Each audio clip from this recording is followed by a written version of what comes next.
청소 일을 하고 있는 50대입니다. 벌써 결혼 30년이라고 하니 참 세월이 빠른 것 같네요. 이곳에서 여러 사연들을 접하면서 저도 결혼 생활에 대해서 많은 생각을 하게 되었는데요. 제 이야기도 여러분들께 들려드리고 싶어 이렇게 사연을 적어봅니다. 어린 나이에 시집을 와 이런저런 시집살이를 다 해왔지만 사실 요즘 들어서 제 삶을 뒤늦게나마 찾고 싶다는 생각을 자주 했습니다. 남편은 교수로 일을 했습니다. 30대까지는 일반 직장인이었던 남편은 돌연 자신의 꿈을 찾겠다며 갑자기 공부를 시작했습니다. 10여 년의 결혼 생활 중에도 저는 쉴 틈 없이 일을 했는데 남편은 꿈을 쫓겠다며 직장을 그만두었고 결국 생계는 저의 몫이 되었네요. 그렇다고 해서 제가 남편의 이런 생각을 지지하지 않았던 것은 아닙니다. 여보, 사실 오랫동안 고민을 했었는데 나 다시 공부 시작하고 싶어. 지금까지는 생계 때문에 하기 싫었던 일을 했지만 남은 시간 동안에는 내가 하고 싶었던 일들을 해보고 싶어. 갑자기요? 아니, 이렇게 갑자기 이야기를 하면 우리 생활을 어떻게 하고요? 그게 당신이 좀 도와주면 안 될까? 당신도 일을 하니까 조금만 아껴서 생활하면 될 것 같은데 너무 어릴 적부터 내 의지와는 다르게 일을 하다 보니 지금은 너무 고단하고 힘드네. 내 꿈을 지금이라도 찾아야 할 것 같아. 대신 내가 정말 교수가 되면 그 다음부터 생계는 문제 없잖아. 10년만, 딱 10년만 고생해줘. 그렇게 결심한 걸 어쩔 수 없죠. 그래요. 당신 그렇게 원하던 건데 제가 못 도와줄 건 없죠. 한번 결심한 거 열심히 해봐요. 남편은 저에게 미안해하기도 했지만 꿈을 포기할 생각은 없는 듯 보였어요. 다행히 저는 안정적인 직장을 다니고 있었고 학교를 다니는데 들어가는 돈은 남편이 이미 조금씩 모아두어서 걱정하지 않아도 되더라고요. 그래서 저는 남편을 응원하기로 했습니다. 처음에는 아직 자녀들이 어리기 때문에 생계를 책임진다는 게 걱정이 되기도 했어요. 직장이 안정적이라고 하더라도 앞날은 알 수 없는 것이니까요. 그래도 나만 고생하는 건 아니니 좀 더 버텨보자는 생각을 했었죠. 정말 쉬는 날 없이 열심히 일을 했어요. 아이들을 이곳저곳 맡겨가면서 야근이며 주말 근무며 거절하지 않고 일을 했습니다. 저의 그런 노력과 마찬가지로 남편도 정말 열심히 공부를 했죠. 여보, 요즘 공부하는 건 어때요? 시험 기간이라 많이 힘들죠? 늦게 공부 시작하려고 하니까 쉽지가 않네. 아무리 책을 봐도 머릿속에 들어오지가 않아서 큰일이야. 벌써 수십 번은 더 봤는데 왜 이렇게 집중이 안 되는지 모르겠어. 당신도 참 고생이네요. 이래저래 신경 쓸 게 많아서 그런가 봐요. 아이들은 걱정하지 말고 당신 공부에 집중해요. 집에서 공부하기 힘들면 도서관에라도 가서 공부하면 좀 낫지 않을까요? 당신 그래도 괜찮겠어? 그래도 내가 있어야 아이들도 같이 볼 텐데. 괜찮아요. 아이들도 이제 둘이서 같이 노니까. 당신은 지금 중요한 시기니까 공부에만 집중해요. 아이들은 내가 어떻게든 알아서 볼게요. 시험 기간이면 남편은 아침 일찍 나가 자정이 넘어서야 들어오곤 했고 저는 몸이 2개라도 모자랄 정도로 이리 뛰고 저리 뛰며 생활을 했습니다. 늦은 나이에 시작으로 한 만큼 남편은 누구보다 더 열심히 공부를 했어요. 시험이 끝나더라도 늦은 밤까지 연구를 하고 학습하는 데 몰두를 했습니다. 저는 그런 남편이 자신의 꿈을 꼭 이루기를 누구보다 간절하게 소원했어요. 사실 이런 남편의 태도에 처음에는 시댁에서 제 눈치를 정말 많이 보셨죠. 어미야, 미안하다. 내가 우리 아들 공부를 제대로 못 시켜서 이게 한이 됐나 보다. 아휴, 그래도 가장이란 게 갑자기 꿈 타령이나 하다니. 어머님, 괜찮아요. 제가 돈 벌고 있고 지금은 힘들지 않아요. 그래도 누구보다 열심히 노력하고 있으니까 꼭끔 이룰 거라 생각해요. 아휴, 내가 정말 속이 다 상한다. 네가 너무 고생하는 것 같아 미안해서 그러지. 나중에 우리 아들 교수 되면 너도 좀 편안해질 테니 조금만 더 참아다오. 네, 어머님. 저도 잘 도울게요. 시댁에 가도 시댁 식구들은 제 눈치를 보느라 바빴고 그 흔한 명절 음식 한번 하지 못하게 하셨어요. 그런 시댁의 태도에 저는 감사하기도 하고 더 열심히 노력해서 얼른 남편이 잘 되어야 하겠다 생각을 했죠. 그때까지만 하더라도 저는 남편과 시댁 모두에게 감사한 마음이 컸습니다. 제 고생을 누구보다 잘 알아주고 인정을 해주었기 때문이었어요. 어느덧 시간이 흘러 남편은 점점 일이 잘 풀리기 시작했어요. 오래 걸릴 것만 같았던 조교수도 금방 달 수 있었고 연구 결과도 좋아서 부교수까지 될 수 있었죠. 남편이 학업을 마치고 일을 시작하게 될 때 저는 남편에게 생활비에 대한 이야기를 하게 되었어요. 당신 이제는 벌이도 있으니 생활비에 조금 보태줄 수 있어요? 아이들 학원비도 그렇고 요즘 물가가 올라서 내 벌이만으로는 감당이 안 돼서 그래요. 아, 그래? 근데 어쩌지? 지금까지 도와줬던 사람들한테 빚을 갚느라고 지금 당장 생활비는 좀 힘들 것 같아. 도와준 사람이요? 여보, 지금껏 고생한 건 전데 아니 조금이라도 안 되는 거예요? 조금만 더 기다려봐. 아직은 자리를 잡느라 힘들어. 남편은 교수 자리까지 올라가기 위해서는 신경 써야 할 부분도 많다며 생활비를 전혀 주지 않았어요. 다행히 아이들도 공부를 잘해서 학원을 그만두고 난 후에도 알아서 스스로 공부를 했지만 아이들이 점점 커가고 있음에도 불구하고 남편은 가정에 전혀 관심이 없었습니다. 심지어 아이들이 몇 학년 몇 반인지조차 모르고 있었죠. 이런 남편의 태도에 저는 너무나 화가 났지만 아이들을 생각해 참았습니다. 결국 남편은 교수 자리까지 차지를 하게 되었습니다. 처음에는 저에게 고마워했던 시댁 식구들도 남편이 교수가 되니 바로 태도를 바꿨죠. 아범아, 요즘 힘든 건 없니? 교수라는 게 정말 힘든 직업이더구나. 어쩜 그 직업을 이렇게나 열심히 하다니 장하다 장해. 어릴 적부터 똑똑했는데 결국 네가 해내는구나. 어머니, 이제 어머니 고생 끝이에요. 다 어머니가 저 지원해 주시고 도와주신 덕분이죠. 어머니 아니었으면 제가 여기까지 어떻게 왔겠어요. 아이고, 제일 고생한 건 너지. 공부하느라 얼마나 애가 썼어. 어미야, 애비가 요즘 기운이 없는 것 같은데 너는 애비 음식 잘 안 챙겨주니? 어머님, 저처럼 챙겨주는 사람이 어디 있다고요? 아니, 네가 잘 챙겨주는데 이렇게 사람이 삐쩍 마른다니? 그리고 너는 꼴이 이게 뭐니?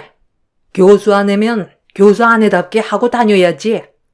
촌스러워서 영 못 봐주겠구나. 이제는 주변 이목도 생각해서 다녀야 하는 거야. 제가 뭐가 어때서요?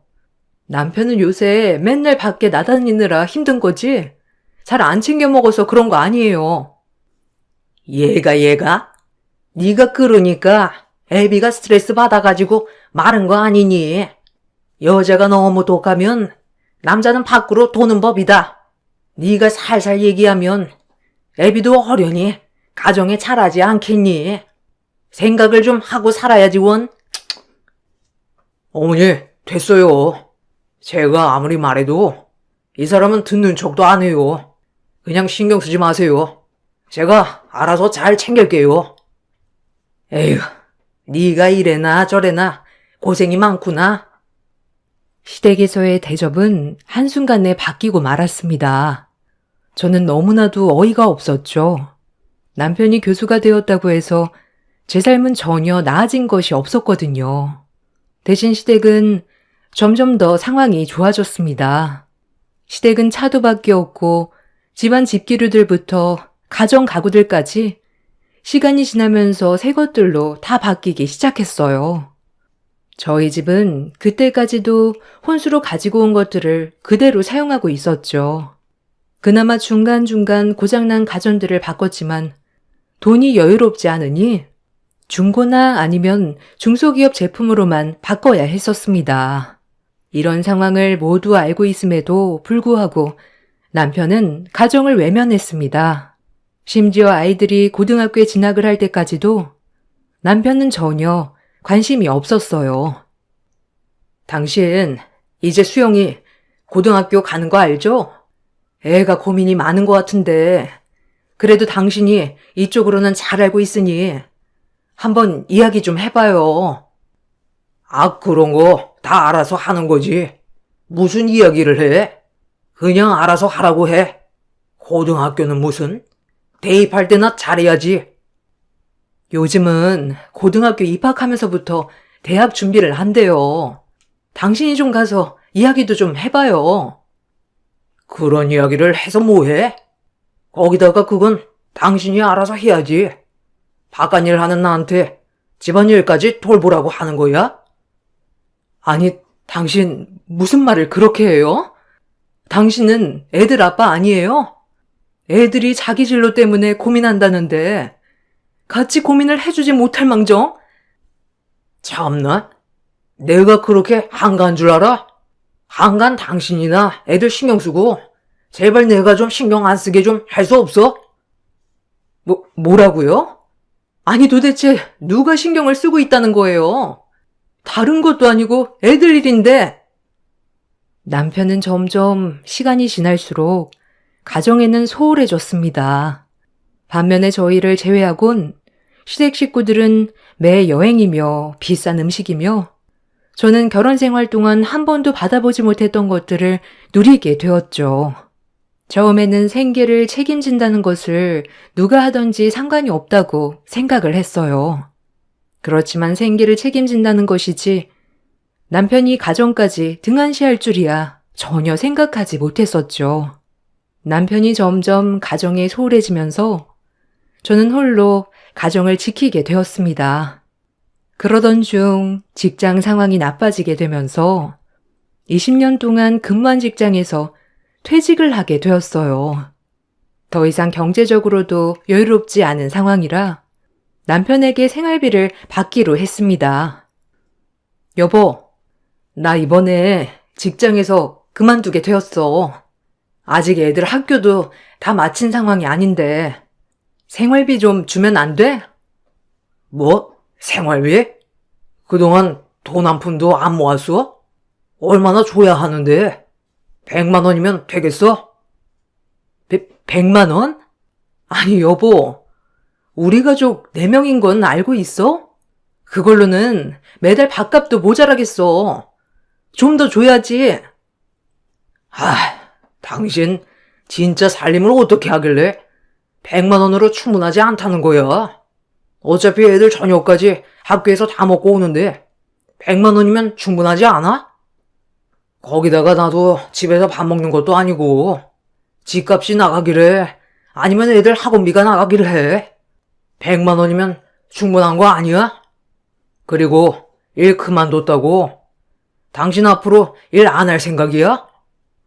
정말 너무하다고 생각 안 해? 당신 공부하면서 집안일 아무것도 신경 쓰지 않을 때 내가 지금껏 애들 챙기고 생계까지 다 책임졌는데 어떻게 그런 말을 해? 아니 그래서 100만 원 준다고 하잖아. 이거마저 싫으면 간두던가.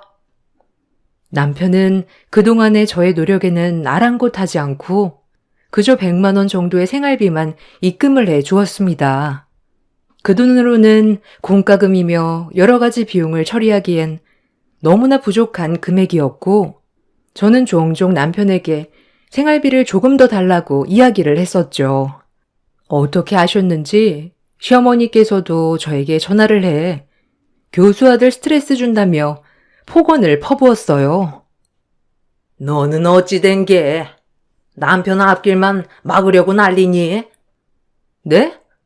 어머님, 그게 무슨 말이세요? 아니, 생활비가 모자라면 건강한 네가 나가서 돈을 벌면 되는 거 아니냐? 지금까지 그래왔는데 무슨 바람이 불어서 생활비를 달라고 해? 어머님, 지금까지 제가 다 책임진 거 아시잖아요. 거기다가 제가 그만두고 싶어서 그런 것도 아니고 사정이 있어서 그만두게 된 건데 조금 생활비를 낼 수도 있는 거죠. 그거 가지고 어머님이 이렇게 저한테 이야기할 일인가요?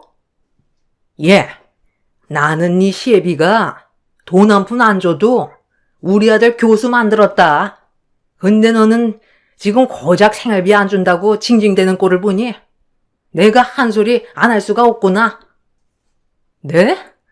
어머님, 남편이 교수 된 건 남편도 노력해서이지만 저도 집안일에 신경 안 쓰도록 노력해서도 있다고요. 고작 생활비라뇨? 남편도 같이 가정을 꾸린 건데 책임은 있어야죠. 아유, 네가 이렇게 독해 먹으니 남편이 집에 신경이나 쓰고 싶겠니? 정 생활비가 모자라면 나가서 막일이라도 해라. 시어머님은 계속해서 저에게 스트레스를 주지 말라며 이야기를 했고 나가서 막일이라도 하라는 둥 남일 보듯이 이야기를 하셨어요. 정말 황당했지만 아직 아이들이 고등학생이었고 한창 중요한 시기라 이대로는 안 되겠다 생각이 들었죠. 결국 저는 시댁 식구들이 다 모인 자리에서 남편과 언쟁을 벌이게 되었어요. 예, 너는 지금도 우리 교수 아들 스트레스를 주니? 아니 어떻게 풀 때마다 이렇게 야여가니? 어머님, 저희 집에서 밥 안 먹은 지 꽤 됐어요. 챙겨줘도 먹지도 않고 집에도 들어와야 말이죠. 그래서 그런지 생활비도 아주 적게 주고 제가 더 힘들어요. 뭐? 내가 무슨 생활비를 적게 줘? 그 정도면 많이 주는 거지. 당신 나가서 지금 100만 원 벌어봐. 벌 수 있나? 당신 나이에 어디 써주는 데나 있겠어? 당신, 우리 아직 아이들도 안 컸는데 100만 원이 말이나 돼? 거기다가 당신 월급도 받는데 어느 정도는 생활비로 나눠야 되는 거 아니야? 내가 집에 가기래, 아님 집에서 밥을 먹기래. 집에서 하는 것도 없는데 그 정도 주는 거면 내가 예수인 거지 무슨? 당신 공부할 때 뒷바라지 내가 다 했어. 도시락 필요할 때 도시락 싸주고 시험 볼 때도 영양제 꼬박꼬박 챙겨주고 집안일 신경 쓰지 않게 알아서 다 챙기고 그건 상관도 없다는 거야? 어머 얘 좀 봐라. 남편이 큰일 하겠다는데 그거 조금 뒷바라지 했다고 유세 떠는 거니? 그 값을 받겠다고 지금 이러는 거야? 아니요. 그 말이 아니잖아요. 어떻게 그게 말이 아니니? 네가 하는 말이 그거잖니?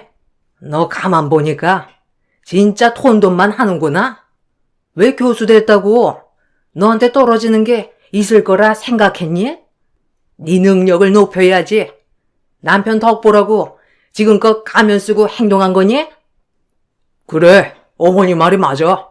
당신 그때는 나보고 꿈 이루라고 응원해 줬으면서 이제 와서 왜 딴소리 하는 거야? 꿈 이루라고 응원해 줬잖아. 당신 힘들 때 곁에서 묵묵히 지지해 줬고 그럼 우리가 힘들 때도 지지해 줘야 하는 거 아니야? 그게 남편, 아빠로서 도리 아니냐고. 난 도리하고 있어. 생활비 그 정도면 충분하다고 생각하니까 더 이상 말 꺼내지 마. 남편은 그날 이후로 저와의 대화를 모두 차단하고 피해버렸습니다. 저 역시 더 이상 남편과의 관계를 유지하는 것이 맞는지 고민을 하게 되었죠. 문제는 제 아이가 결혼을 앞두고 있었던 상황이었기 때문에 바로 결정을 하기에는 걸리는 부분들이 많았어요. 거기다가 생계에 대해서도 고민을 해야 되었어요.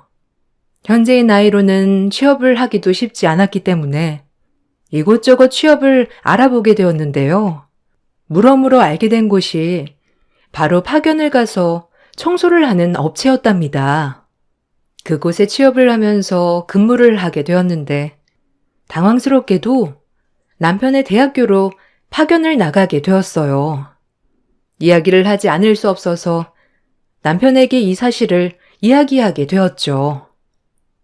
청소업체에 취업을 했는데 당신 학교에 파견을 나가게 되었어요. 뭐? 우리 학교에?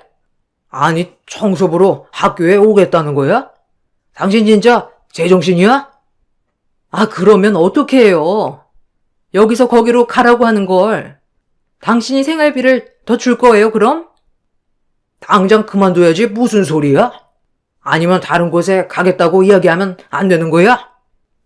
당신은 대학에서 하라는 걸 당신 마음대로 바꿀 수 있어요? 저도 똑같아요. 생활비를 올려주면 그만둘게요. 참, 당신 정말? 그래, 생활비는 여기서도 못 주고, 일을 하는 대신에 학교에서 마주치더라도 아는 척은 절대 하면 안 돼. 알겠어? 남편은 끝끝내 생활비를 올려줄 수 없다는 입장을 고집했습니다. 자신이 마누라가 자신의 직장에서 청소를 하는 것보다 더욱 싫었던 것이 바로 생활비를 주는 것이었던 것이죠. 저는 남편의 말을 듣고 그대로 청소 일을 시작하게 되었네요. 학교에서도 간간히 남편과 마주치긴 했지만 남편은 저를 쳐다보지도 않았습니다. 저 역시 아는 척하지 않았죠.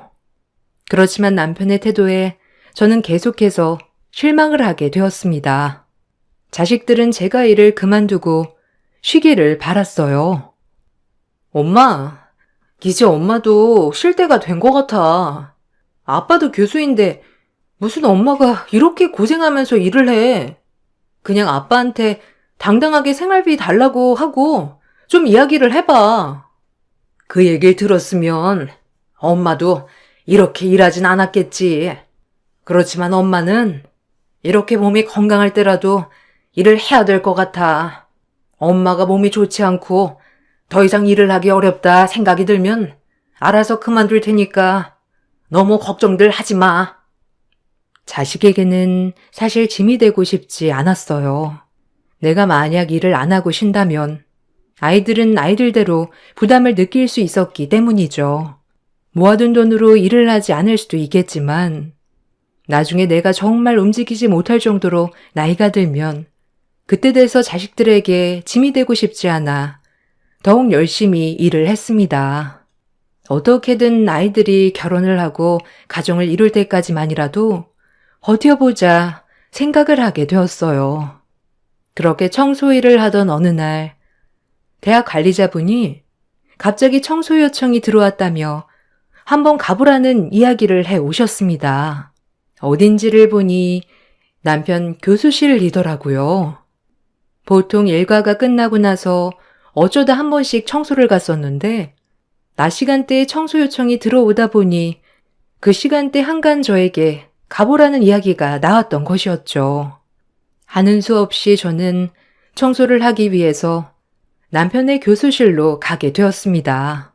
역시나 문을 두드리고 나오는 남편은 화들짝 놀라더라고요. 거기다가 그 자리에는 시모도 있었습니다. 아니, 뭐야? 왜 당신이 왔어? 아니, 넌 왜 여기 청소하러 온 거니? 드디어 티를 내겠다 생각한 거니? 아닙니다. 그냥 청소만 하고 갈 테니까 신경 쓰지 마세요. 아니, 청소 안 해도 되니까 다른 사람 보고 오라고 해. 다른 사람들이 다 바빠서 제가 온 거예요. 그냥 모른 척 청소만 하고 갈 테니 신경 쓰지 마세요. 어머머머, 얘 좀 봐라. 너 일부러 이러는 거지? 우리 교수 아들 얼굴에 먹칠하려고 일부러 여기 와서 이러고 있는 거지? 그런 거 아니고요, 어머님. 그냥 저도 요청이 와서 청소하는 거니까 신경 쓰지 마세요. 아니, 어떻게 신경을 안 써? 지금껏 내 방에 청소하러 오시는 분이 계셨는데. 그분이 바쁘시다고 아까 이야기를 했잖아요. 일부러 그러는 거잖아, 지금. 당신 정말 내가 했던 말 잊어버렸어? 밖에서는 아는 척도 하지 말랬잖아? 남편은 들어가려는 저와 실랑이를 벌이다가 제가 가지고 있던 걸레물을 그대로 저에게 부어버렸습니다. 그 순간 정말 많은 생각이 오고 가더라고요. 이런 대접을 받고서도 살아야 하나 싶은 생각이 들던 찰나에 갑자기 누군가가 급하게 저를 부르는 소리가 들렸습니다. 막내야! 너무나 오래되어서 처음에는 알아보지 못했지만 자세히 보니 외삼촌이셨어요. 결혼식 때 뵙고 나서는 저도 살기 바빠 보지 못했었고 친정엄마가 아프시면서 몇 번 보고 나서는 연락을 한 적이 없었거든요. 그런 삼촌이 저를 부르고 있으니 너무나 깜짝 놀랄 수밖에 없었습니다. 저보다 더욱 깜짝 놀란 건 남편이었죠. 총장님? 막내야, 막내야. 아니, 네가 여기 어떻게 왔니? 그렇습니다. 저희 외삼촌은 남편이 다니고 있던 대학의 총장님이셨습니다. 사실 저희 외가댁은 모두 똑똑하고 공부도 잘하는 엘리트였습니다. 엄마는 일찍 결혼을 해서 자식을 낳았지만 외삼촌은 결혼에 대한 뜻이 없으셨죠. 그러다 보니 엄마가 결혼을 해 아이들 낳아서 일을 할 때 외삼촌이 저희를 데리고 돌봐주시기도 했습니다. 외삼촌의 사랑을 많이 받았던 조카 중 한 명이었던 것이 바로 저였죠. 제가 엄마를 가장 많이 닮았거든요. 외삼촌과 엄마는 정말 애틋한 남매 사이였습니다. 형제 중 둘만 있었고 외할머니 외할아버지도 일찍 돌아가셨기 때문에 두 분이서 의지를 할 수밖에 없었어요. 그러다가 엄마가 돌아가시고 나서는 저도 외삼촌과의 연락이 끊기고 말았었죠. 그 외삼촌이 총장이라니 저도 깜짝 놀랐습니다. 막내야, 너 막내 맞지? 아이고, 아니 어떻게 여기서 이렇게, 아니 그건 그렇고 우리 학교에서 청소로 일하고 있는 거야? 내가 여기서 일하는 거 몰랐어? 어머, 삼촌! 아휴, 정말 오랜만이에요. 어떻게 잘 지내셨어요? 저도 먹고 사느라고 바빠서 연락도 못 드렸었네요. 아, 괜찮다, 괜찮아. 살다 보면 그럴 수도 있는 거지.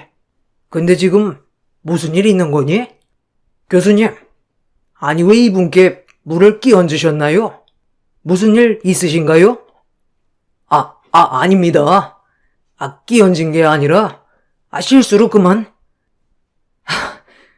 거짓말도 적당히 해. 이왕 이렇게 된 거 한번 툭 터놓고 얘기나 해보자. 당신 갑자기 태도가 왜 그래? 왜? 삼촌이 총장이라고 하니까 실수한 것 같아? 그게 무슨 말이니? 교수님, 이게 무슨 말이죠? 삼촌, 이 교수님 제 남편이에요. 그때 결혼식에 오셔서 보셨죠? 그 남편이 바로 이 사람이라고요. 삼촌은 제 말에 크게 분노하셨습니다. 다음에 이야기를 하자고 하시곤 저를 바로 데리고 집으로 향하셨죠. 제 안내에 집으로 향하시고는 자식들에게 엄마가 아빠에게 걸레물을 맞은 거 알고나 있냐며 이야기를 하셨습니다. 그렇게 아이들은 엄마가 어떻게 일을 하고 있는지를 그제야 알게 되었습니다. 애들이 나서서 이혼을 하라고 하니 저도 그동안의 마음의 짐을 덜고 이혼을 다짐하게 되었어요. 그렇지만 남편은 오히려 저의 이혼 통보에 코웃음을 치기만 했죠. 당신 외삼촌이 총장이라고 지금 이렇게 나오자는 거야? 아주 외삼촌 뒤에 없고 별짓을 다 하네 정말. 이혼이 무슨 그렇게 쉬운 일인 줄 알아? 이혼하면 당신은 뭘 먹고 살 건데? 집은 있고? 아니면 애들 결혼할 때 혼자 혼주석에 앉아 있겠다는 거야? 애들도 당신이 어떻게 한지 알았어. 그리고 외삼촌이 아니더라도 당신 같은 사람이랑은 앞으로 더 살 수 없어. 아니, 그래서 어떻게 이혼을 하겠다는 건데? 뭘 가지고 이혼을 하겠다는 거냐고? 당신 지금까지 나에게 부당 대우했던 것들, 생활비 보태지 않고 생활했던 것들, 모든 것에 대해서 이혼을 청구할 거야. 참나. 어디 한번 잘 준비해서 해보든지. 가정에는 관심조차 없었던 남편은 이상하게 이혼은 받아주지 않았어요. 아무래도 교수라는 직업이 있기 때문에 사회적인 체면 때문에 그랬던 것인지 이혼을 요구했을 때 비웃기만 했죠. 저는 굳게 다짐을 하고 남편에게 이혼 소송을 하기 위해 변호사 상담도 받고 준비를 했습니다. 변호사는 저에게 남편과 시댁의 부당 대우에 대한 증거 자료를 충분히 마련한다면 승소할 수 있다고 이야기를 했어요. 부당 대우에 대한 증거 자료가 많으면 많을수록 좋습니다. 우선 생활비 입금 내역에 대해서 정리를 해보죠. 4인 가족이지만 100만 원의 생활비를 주었고 이것도 지금 몇 년도 되지 않았다는 점 등을 피력해 볼게요. 혹시 증거 자료라면 어떤 걸 준비하면 좋을까요? 아무래도 부당 대우를 했던 메시지나 통화 녹음 등이 있다면 좋겠죠. 저번에 남편이 학교에서 걸레물을 뿌렸다고 하셨죠? 혹시 학교에 CCTV가 있을까요? 그 부분을 확보할 수 있으면 더 좋을 텐데요. 제가 한번 알아보도록 할게요. 사실 이혼 준비를 하면서 한 달 정도의 시간이 흐른 상태라 영상이 남아있을까 너무 걱정이 되었어요. 경찰에는 남편의 폭력 행동으로 신고를 하였고 이에 대한 증거 자료를 확보하기 위해서 저는 대학교 행정실로 찾아가 신고증을 제출하고 영상 자료를 확보하고자 노력했습니다. 저의 이런 상황을 아는지 삼촌은 당시의 영상을 미리 모두 저장해 두셨더라고요. 영상 자료를 확보하고 나서 저는 수월하게 이혼 준비를 할 수 있었습니다. 남편은 자신의 행동에 대해서 대수롭지 않게 생각을 하는 듯 했어요. 이혼 소송을 진행하는 동안 남편 측 변호사는 실수로 한 행동이었음을 적극적으로 주장했지만 받아들여지지 않았습니다. 이혼이 진행된 이후부터 통쾌한 복수는 저도 모르게 시작이 되었어요. 당시 영상 확보를 위해서 이리저리 알아보던 중 남편이 저에게 걸레물을 뿌렸던 것이 소문이 났던 것이죠.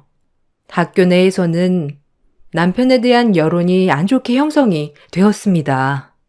저 역시 이번 사건에 대해서 남편에게 책임이 있다고 생각이 들어 남편의 교수직에 대한 1인 시위를 시작했습니다. 남편과 시댁에서는 당연히 저의 행동에 난리가 났습니다. 당신 정말 제정신이야? 날 어떻게든 끌어내리려고 할 셈이냐고? 그러게, 당신 처음부터 나한테 그렇게 하지 않았다면 내가 이렇게 나왔겠어? 학생들을 가르친다는 교수라는 사람이 청소부에게 걸레물을 뿌린다는 게 말이나 된다고 생각해? 그렇다고 1인 시를 하는 게 어디 있어? 이건 교수로서 한 행동이 아니고 당신 남편으로서 한 행동이야? 그거랑 별개 아니야? 그래, 말 잘했네. 내 남편으로서 한 행동은 그래도 된다는 거야? 예, 너 정말 독하구나. 이혼하면 끝난 거지. 그걸 가지고 물고 늘어지는 게 어디 있니? 너 거기 학교 총장이 네 외삼촌이라고 지금 그러는 거니? 어머님, 저 지금껏 남편을 위해서 참고 또 참았어요. 생활비 쥐꼬리만하게 주는 것도 다 참았고, 청소를 창피하다고 아는 척도 하지 말라는 것도 다 꾹 참았습니다. 그런데 어머님, 제가 그래서 뭘 잘못했는데요? 지금껏 뭘 잘못해서 당신네들이 이따위 취급을 하는 거냐고? 아니 이게 정말 미쳤네. 남편과 시모는 당장 목덜미라도 잡고 쓰러질 것처럼 소리를 쳤지만 저는 꿈쩍도 하지 않았습니다. 교내 여러 가지 소란이 발생하자 학교 내에서도 여론이 형성되었고 그 흐름을 타서 외삼촌은 남편의 연구 비용에 대한 조사를 자체적으로 진행하였습니다. 그렇게 조사를 진행하던 도중에 남편이 연구가 아닌 개인적인 명목으로 사용했다는 것이 드러나면서 이에 대한 신고와 함께 민사 청구를 진행하였죠. 하늘 높은 줄 몰랐던 남편의 콧대는 결국 무너지고 말았습니다. 남편이 몰래 쌓아놓고 있던 재산에 대해서도 저에게 절반 분할을 해주게 되었고 결혼 파탄의 원인이 있었기 때문에 위자료 1,500만 원을 배상해야 했습니다. 특히나 연구 자금을 개인적으로 사용했다는 명목으로 횡령죄와 함께 민사로 인한 배상도 진행을 하게 되었죠. 모든 상황들이 폭풍우가 치듯이 휘몰아치고 난 후 남편은 다시 그 어려웠던 시절로 돌아가게 되었습니다. 여보, 내가 잘못했어. 지금 교수직도 파면되고 나 다시 직장에 들어가지도 못하는 상황이야. 여보, 제발 나 좀 받아주면 안 될까? 뭐? 이제 와서? 당신 내가 정말 힘들 때 힘들어서 제발 도와달라고 할 때 어떻게 했는지 기억 안 나? 그래 놓고서는 지금 받아주라고 하면 내가 받아줘야 해? 아, 당신 왜 그래? 그런 사람 아니잖아. 내가 정말 잘못했어. 분수도 모르고 교수 되었더니 내가 정말 미쳤었나 봐. 그래? 그럼 그 미친 상태로 그냥 살아. 당신이랑 다시는 볼 일 없으니까. 그렇게 저를 무시하던 남편은 이제는 다시 한 번만 받아달라는 연락을 해오곤 합니다. 이제 와서 후회하면 뭐 하겠어요. 이미 지난 일이고 다시 되돌릴 수 없는 일이 된 건데요. 외삼촌은 저에게 정규직을 제시하시기도 했지만 저는 지금의 일에 만족한다고 이야기를 드렸어요. 남편과 재산 분할을 하면서 조금이나마 그동안의 보상을 받은 것 같네요. 앞으로 어떻게 잘 살아야 할지 생각해보고 있답니다. 어느덧 50대가 되었지만 앞으로는 행복하고 좋은 일들만 가득할 거라 생각해요. 여러분들도 행복하시길 바랄게요. 감사합니다. 안녕하세요. 저는 9살 아이를 키우고 있는 40대입니다. 저에게는 누구보다 소중한 엄마가 계셨습니다. 지금은 함께하지 않으시지만 항상 저에게 사랑을 주셨어요. 저도 엄마를 본받아 아이에게는 무한한 사랑을 주려고 노력하고 있답니다. 그런 사랑이 잘못된 경우도 있죠. 바로 저희 시댁 식구들입니다. 저는 한 모임에서 우연히 같은 동네에 살고 있는 남편을 만나게 되었어요. 남편은 진중하고 조용한 성격이었는데 모임이 끝나고 자주 함께 동네로 가다 보니 친해지게 되었답니다. 그러던 중 좋은 감정이 생겨 연애를 시작하게 되었고 연애 1년 후 결혼을 다짐하게 되었어요. 남편의 묵직하고 든든한 성격이 저에게는 큰 버팀목이 될 거라 생각이 들었기 때문이었습니다. 저에게는 아버지가 안 계셨는데요. 고등학교 시절 아빠가 암에 걸리시게 되면서 투병을 하시다 돌아가시게 되었어요. 어떻게든 손을 써보려고 이런저런 치료들을 계속 받으셨지만 결국 전이가 되면서 상황이 나빠지셨고 아빠와 이별을 하게 되었답니다. 그때 당시 엄마와 저는 오랫동안 큰 슬픔을 느꼈었죠. 혼자가 되신 엄마와 평생 함께 있어야 되겠다 다짐을 했었지만 엄마는 오히려 제가 빨리 결혼을 해서 안정을 찾았으면 좋겠다고 자주 이야기를 하셨어요. 그래서 저는 결혼을 한다면 아빠처럼 든든한 사람과 결혼을 하고 싶다 생각했었는데 바로 남편이 그런 사람이었어요. 홀로 있는 엄마가 걱정이었지만 남편은 저와 저희 엄마에게 잘하겠다며 자주 이야기를 했어요. 엄마, 여기 나랑 결혼할 상진 씨야. 상진 씨 인사해. 우리 엄마. 어머님, 안녕하세요. 아유, 반가워요. 우리 운주랑 만나고 있다고? 아시다시피 우리 집 아빠가 돌아가셔서 나랑 둘이서 살고 있어요. 네, 은주 씨에게 들었습니다, 어머니.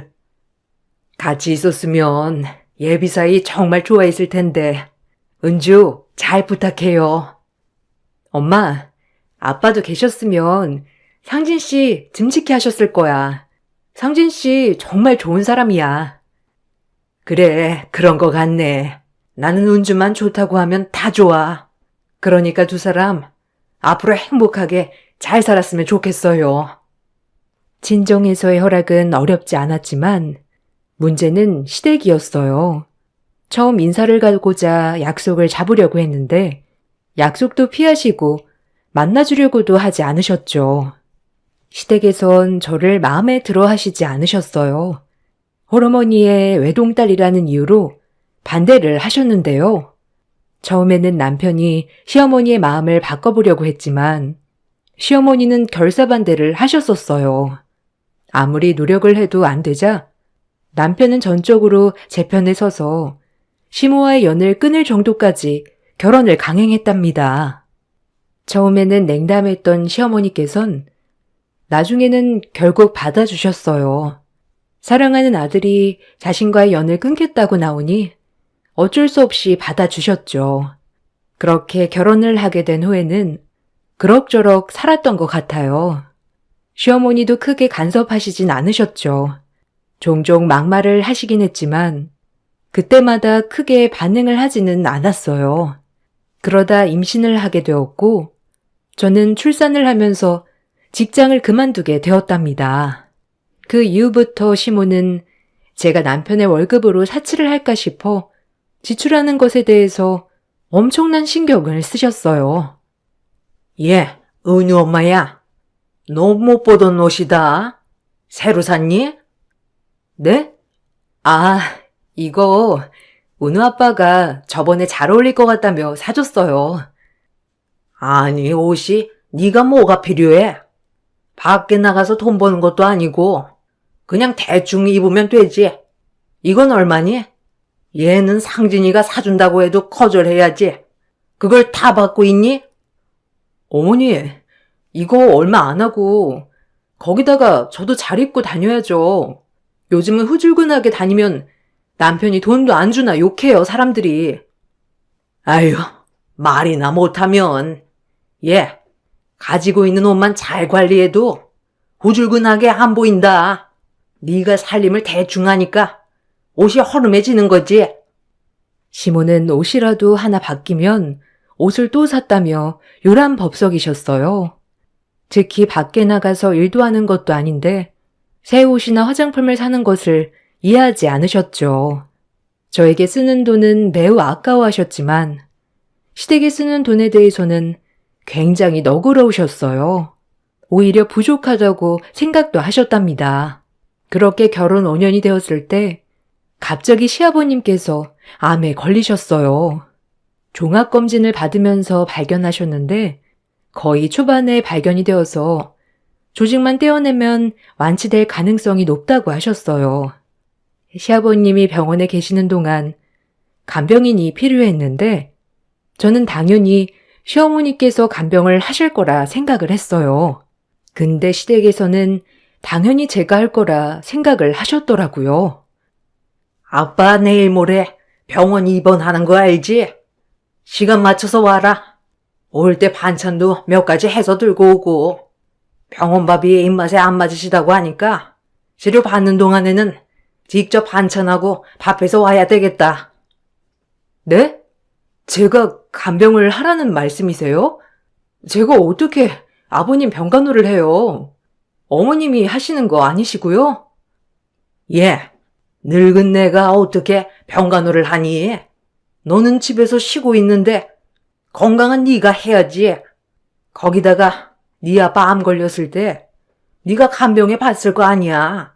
경험도 있으니까 잘하겠지. 아니, 저는 은우도 봐야 되고 거기다가 형님도 계시는데 어머님이랑 형님이랑 저 이렇게 돌아가면서 간병하는 게 나을 것 같아요. 아니면 간병인을 쓰시던지. 간병인? 너는 돈도 안 벌면서 간병인을 고용하자는 거냐? 그게 한두 푼도 아니고. 시아버지 간병 네가 해. 그네는 허약해서 못해.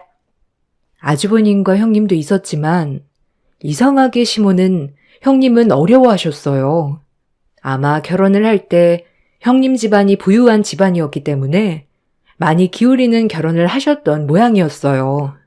저도 명절이나 행사를 제외하고는 거의 형님을 보지 못했었는데 늘 이런 시댁일에는 저만 참석하는 것도 이상하다고 생각을 했어요. 어머님과는 말이 통하지 않았고 저는 남편과 이야기를 하기로 했습니다. 은엄마, 아버지가 아프신데 이거저거 따질 때야? 그러다가 아버지 건강이 나빠지시면 어쩌려고? 어쨌든 지금 쉬고 있는 건 당신밖에 없잖아. 어쩔 수 없는 일이니까 이번에는 좀 넘어가줘. 아니, 왜 어쩔 수가 없어. 아주버님네랑 비용을 나눠서 간병인 고용을 하든지 하면 되지 않아? 거기다가 나만 간병을 하라는 게 말이나 되냐고. 그 돈은 어디 한두 푼이야? 당신이 쉬고 있으니 당신이 그냥 간병하러 가면 되지. 보행도 다 가능하시고 그냥 옆에서 밥만 잘 챙겨주면 되는데 뭐가 힘들어? 힘든 일 아니라고 생각하면 당신도 휴가 내서 같이 해. 그럼 되잖아. 내가 어떻게 휴가를 내서 간병을 해? 말이 되는 소리를 해? 이번에는 나도 당신이 간병하는 게 맞는다고 생각하니까 그만 이야기하자. 처음에는 제 편을 들어주었던 남편도 점점 시간이 지나면서 변하기 시작했어요. 저의 불만에 대답도 해주지 않았습니다. 처음에는 간호를 하지 않으려고 했지만 시아버지께서 많이 편찮으신 모습을 보니 마음이 약해지더라고요. 그래서 결국 병간호를 하게 되었답니다. 간병을 할 때 필요한 비용은 모두 남편이 지불했어요. 평소 돈에 대해서 예민하셨던 어머님은 남편이 모든 것을 결제하는데도 별다른 말을 안 하시더라고요. 퇴원을 하고 난 후에는 시댁 식구들은 더욱 서로를 애틋하게 생각했어요. 특히나 시모는 앞으로 제가 시부를 모시길 원하면서 합가를 요구하기도 했습니다. 은희 엄마야. 우리 너네 집으로 가서 살아야 되겠다. 아빠도 아프시고 건강도 안 좋으신데 며느리가 모셔야지 어쩌겠니? 언제 이사 가면 좋을지 알아보거라. 아니, 합가라니요? 갑자기요? 어머님, 저는 합가 못해요. 아버님 편찮으신 건 알겠지만 그렇다고 해서 합가는 아닌 것 같아요. 저희 방도 없고 집도 좁은데 저희 세 식구랑 어머님 아버님까지 다섯이서 방 2개 집에서 어떻게 지내나요? 너네 식구 방 하나 쓰고 나머지 방은 우리가 쓰면 되지 뭐가 문제냐? 우리 집 정리하면 나오는 돈으로 아니면 이사를 가자꾸나. 어머님, 지금 집값이 어마어마하게 올랐고 어머님 댁 처분한다고 해도 집 못 구해요. 거기다가 저희 이사 갈 생각도 없고요. 아니 내가 너한테 시집살이를 시키니 뭐라니? 합가를 해보지도 않고 왜 계속 안 된다고만 해? 일단 해보고 불편하면 나가면 되지. 아니요. 이건 단호하게 말씀드릴게요. 아니면 아주버님 댁으로 가시는 것도 괜찮으시지 않으세요? 거기는 방도 4개니까 거기가 더 편하실 거예요. 거기에 어떻게 들어가니? 그네 불편하게. 그냥 너네 집으로 들어가 살란다. 상진이도 그게 낫겠다고 하니 그렇게 알거라. 알고 봤더니 시모는 이미 남편에게 합가를 하겠다는 의사를 보였고 남편 또한 긍정적으로 대답을 했던 것이었어요. 저에게 아무런 이야기 없이 결정한 것이 너무나 황당했지만 합가에 대해서는 받아들일 수 없다고 이야기를 했답니다. 시아버님의 상태는 점점 더 괜찮아졌고 치료 전보다 훨씬 더 건강해지셨어요. 운동도 꾸준히 하시고 몸에 좋다는 온갖 것들을 다 챙겨 드셨기 때문이었죠. 합가는 흐지부지 넘어가게 되었지만 그날 이후로 시댁 식구들은 저를 못마땅하게 생각했답니다. 그렇게 시간이 더 지나 아이가 초등학교에 입학을 하면서 저는 일을 시작하게 되었어요. 아이가 어느 정도 컸기 때문에 직장 생활도 할 수 있을 거라 생각을 했죠. 시댁에서는 이 사실을 알고 나서 비아냥거리며 이야기를 했어요. 예, 너는 그렇게 일해서 얼마나 버니? 그냥 집에서 가만히 있는 게 도와주는 거 아니니? 또 직장 다닌다며 옷이며 화장품이며 잔뜩 살 텐데 아깐 줄은 모르고. 어머님, 그래도 어느 정도 벌어요. 거기다가 직장 다니니까 아이도 좋아하고요. 너 직장 다닌다고 해서 상진이 안 챙기면 안 되는 거 알지? 집안일도 네가 다 알아서 해야 된다. 돈 몇 푼 번다고 남편 부려먹으면 안 되는 거야. 그래도 나눠서 할 건 나눠서 해야죠. 아니 이것 봐라. 너 우리 애 부려먹으려고 취업한 거니? 난 절대 그 꼴 못 본다. 상진이 부려먹을 거면 당장 일도 그만둬.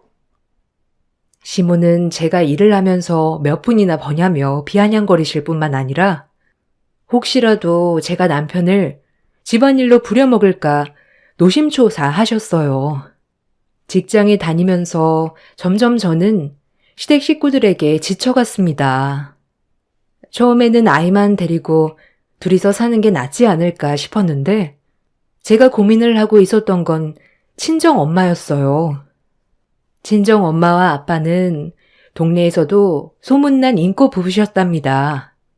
아빠의 은퇴가 거의 다가오는 시점에 갑작스레 암이 발병되었고 전이가 되면서 치료를 받으시다가 돌아가시게 되었어요. 엄마는 많은 아픔 속에서 딸만은 행복하게 잘 살기를 바라고 계셨어요. 거기다가 건강도 나빠지셔서 혹시라도 내가 이혼을 하는 날에는 엄마가 충격을 받으실 수 있겠다 싶어 꿋꿋이 참아내기로 했습니다. 나에게는 너무나 소중한 엄마였기 때문에 엄마의 바람을 지켜드리고 싶었죠. 그러던 어느 날 엄마가 암에 걸리셨다는 것을 알게 되었습니다. 몸이 좋지 않아서 검진을 받았는데 몸 곳곳에 이미 전이가 되어 손쓸 방도가 없을 정도라고 하셨어요. 사실 날이 얼마 남지 않은 상황이었기 때문에 저는 재택으로 일을 돌리고 엄마 병간호를 하기 시작했어요. 재택이지만 월급은 그대로 받았으므로 수입의 변동은 없었지만 어쩐지 남편은 탐탁치 않게 생각을 했습니다. 당신 요즘 너무 어머님한테만 신경 쓰는 거 아니야? 어차피 병원에만 계시고 거기다가 이제는 손 쓸 수도 없다고 하는데 그쪽으로만 너무 신경 쓰는 거 아니냐고. 아니, 당신은 어떻게 그렇게 말을 해? 당신 아버님 아플 때 기억 안 나? 그때도 나는 하루 종일 병원에서 병간호 했잖아. 그때랑 마찬가지인데 뭐가 불만이야? 거기다가 월급도 그대로 들어오고 당신 저녁밥 차려주고 집안일 하는 데에는 전혀 문제가 없도록 하고 있잖아. 근데 어떤 게 불만이라서 그렇게 얘기를 해? 아니, 아무리 병원비를 장모님 돈으로 다 처리한다고 하더라도 소소하게 들어가는 비용들도 있을 거고 거기다가 왔다 갔다 하면서 기름은 안 써? 나 참, 당신 돈으로 기름 한 방울도 안 넣을 테니까 걱정하지 마. 남편은 이상하게 자신의 돈으로 병원비를 내거나 비용을 지불할 것이라 생각했는지 돈에 대해서 예민하게 굴기 시작했어요. 어차피 병원 비용은 엄마가 다 지불을 하고 계시고 간병인도 두고 계시기 때문에 제가 간병을 한다고 하더라도 크게 신경이 쓸 부분은 없었죠. 다만 얼마 사시지 못하니 그동안만이라도 엄마 곁에서 있고 싶은 마음이 간절했답니다. 이런 제 마음을 알아주는 사람은 아무도 없었어요. 시댁에서도 주기적으로 전화가 와서 저의 행동을 나무라셨죠. 은우 엄마야, 너 오늘도 엄마 병원에 가니? 너 자꾸 그렇게 병원에 가면 가서 균들 다 옮아 오는 거야. 그건 알고 있어? 우리 상진이 몸도 안 좋은데 네가 자꾸 병원 들락날락 하면서 균이라도 옮겨오면 어쩌려고 그러니? 아무리 살 날이 얼마 남지 않아도 그렇지. 사돈도 너무 하시네. 어머님, 그 말은 정말 너무 하시네요. 저희 엄마 이제 1년도 안 남으셨어요. 아버님 간병하면서도 저 매일같이 병원에 갔었는데 그때는 은우도 어렸을 때인데 그건 걱정되지 않으셨나 봐요? 예, 그때랑 지금이랑은 다르지. 너 혹시 엄마 병원비도 네가 내니? 아니요. 병원비는 엄마가 다 내고 계세요. 그러니 걱정하지 마세요. 그래, 그래도 염치는 있으시네. 네? 어머님, 무슨 말을 그런 식으로 하세요? 자꾸 그렇게 말씀하실 거면 전화하지 마세요. 예, 내가 못할 말을 한 것도 아닌데 왜 이렇게 예민해? 솔직히 병원비 한두 푼도 아니고 그거 다 내면 너는 어떻게 살려고 그래? 걱정돼서 한 말이다. 시모는 제 속을 뒤집어 놓기도 했지만 저는 그쪽에 감정을 쏟을 시간조차 없었어요. 엄마의 얼마 남지 않은 시간을 더 알차게 보내고 싶었답니다. 결국 치료를 받기 어렵다 판단이 되었을 즈음 엄마는 퇴원하셨고 집에서 시간을 보내셨어요. 저도 엄마 집으로 찾아가 낮에는 시간을 보내고 저녁에는 다시 집으로 돌아왔죠. 점점 상황이 나빠지면서 엄마는 겨우 죽만 몇 스푼 드실 수 있을 정도가 되었어요. 그나마 잘 드시는 것이 전복죽이라 매번 사다 드렸는데 그날따라 집에서 급히 나오는 바람에 남편 카드를 들고 나왔더라고요. 어쩔 수 없이 남편 카드로 2만 원짜리 전복죽을 결제했답니다. 근데 결제가 되고 얼마 지나지 않아 갑자기 시어머니가 전화를 하셨어요. 너 이럴 줄 알았다. 너 당장 집으로 와. 네? 어머님, 저 지금 못 가요.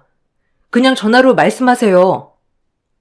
이게 잘못을 하고도 뻔뻔하게 당장 집으로 오라고. 시모는 화가 난 목소리로 소리를 쳤고 저는 영문을 모르는 채 우선 시댁으로 향했습니다.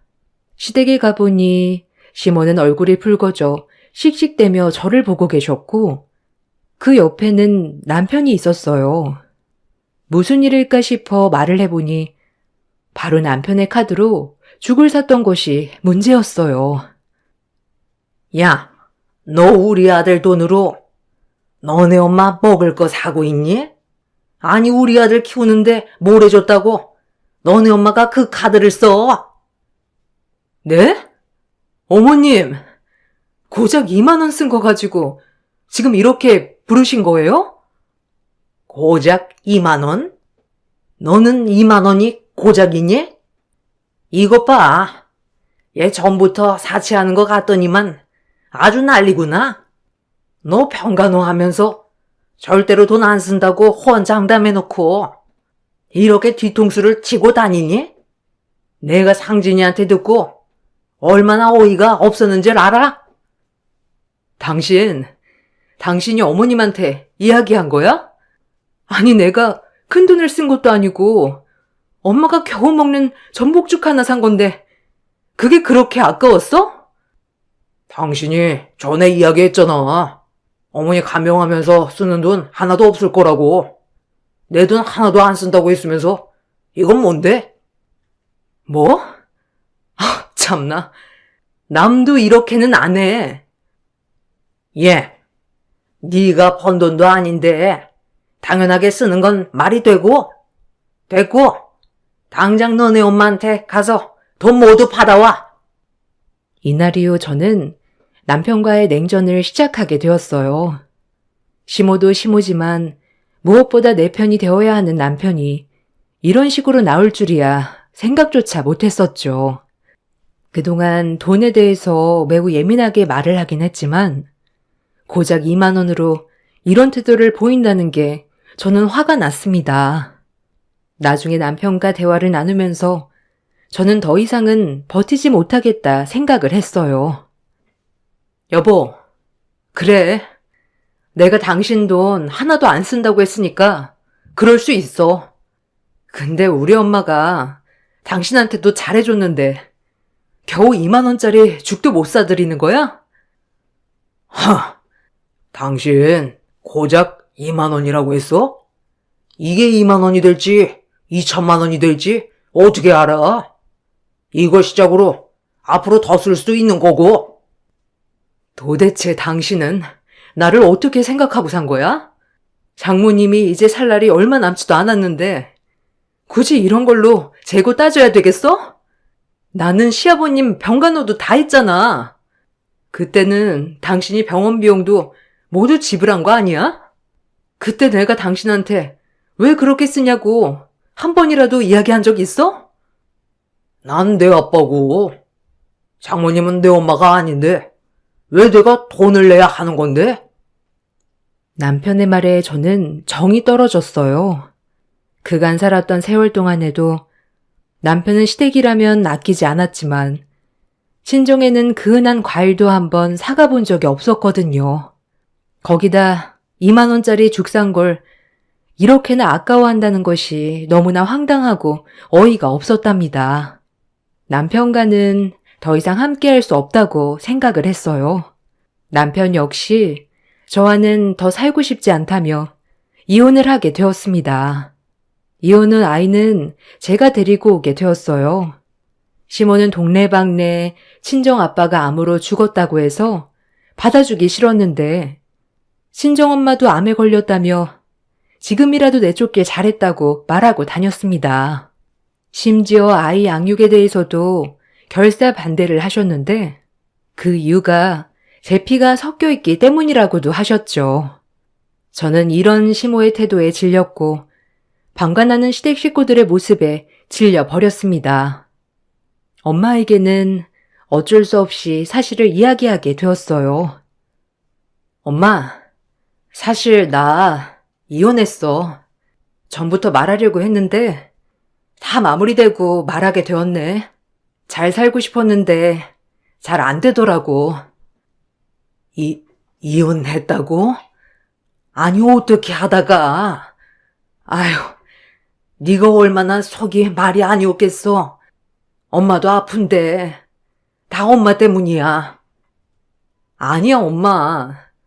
오히려 잘한 선택인 것 같아. 예전부터 맞지 않다는 건 알고 있었지만 견디다 보면 좋은 날이 올 거라 생각을 했었어. 근데 오지 않더라고. 그래. 지금은 마음이 좀 괜찮아? 지금은 훨씬 마음이 편하네. 그때는 하루하루 버티는 게 고역이었는데 지금은 이렇게 엄마랑 계속 같이 있을 수 있으니 더 좋아. 처음에는 깜짝 놀라셨지만 그래도 제 선택에 손을 들어주셨죠. 저는 엄마 병간호에 더 집중을 하기 위해서 일도 그만두고 간병을 시작했어요. 1년의 시한부라고 처음에 들었던 것과는 다르게 엄마는 1년 동안 잘 버티셨습니다. 더 나아질 수 있었으면 좋았겠지만 확인을 할 때마다 상황은 조금씩 나빠지기 시작했어요. 어느 날 엄마의 상태가 나빠지게 되면서 더 이상 집에서 생활을 할 수 없게 되었어요. 마지막 치료를 위해서 엄마는 다시 병원으로 입원을 하게 되었어요. 입원을 하면서 병원에서는 이번이 마지막일 수도 있다는 이야기를 하셨죠. 한동안 정신을 차리지 못하셨던 엄마를 보며 이별을 준비하고 있던 어느 순간 갑자기 마치 아프지 않으셨던 것처럼 깨어나셨어요. 엄마는 저에게 입원할 때 가지고 온 가방을 달라고 하셨습니다. 거기에서 통장 하나를 꺼내시고 저에게 보여주셨어요. 확인을 해보니 평생을 일하지 않고서도 먹고 살 수 있을 정도의 금액이 들어 있었습니다. 엄마, 이게 뭐야? 이 돈이 여기에 있다는 거야? 아니, 어떻게 된 일이야? 은주야, 이거 이제 네 돈이야. 엄마는 얼마 안 남은 것 같아. 유언장도 다 써놨으니 나중에 확인하고, 이건 아빠가 돌아가시면서 남긴 재산이랑 보험금으로 만든 돈이야. 처음에 아빠가 돌아가시고 남긴 돈들을 어떻게 해야 할까 고민을 했는데 그냥 내가 생활하면서 쓸 수는 없더라고. 좋은 기회로 투자를 하게 되었고 그 수익으로 다시 투자를 하고 또 해서 이렇게 만들 수 있었어. 거기다가 암 걸리면서 받았던 보험금이며 내가 너네 외할머니 돌아가시면서 남기신 재산까지 다 처분을 한 돈이란다. 부동산은 그냥 남겨둬야 할까 싶었는데 조금씩 처분을 했어. 아직 미처 처분하지 못한 건 너한테 상속을 해줄게. 엄마, 왜 그랬어? 아빠가 남긴 건 엄마 몫인데 그냥 쓰시지 그랬어. 엄마 그러면 돈 있는데도 지금까지 평생 일하면서 생활을 한 거야? 은주야, 엄마는 네가 정말 행복했으면 좋겠어. 사실 이혼을 했다고 하길래 마음이 많이 아팠는데 네 얼굴을 보니 지금이 더 편안한 것 같다. 그래서 엄마는 마음 놓고 눈 감을 수 있을 것 같아. 나도 처음에는 그냥 생활비로 쓸까 생각도 했었지.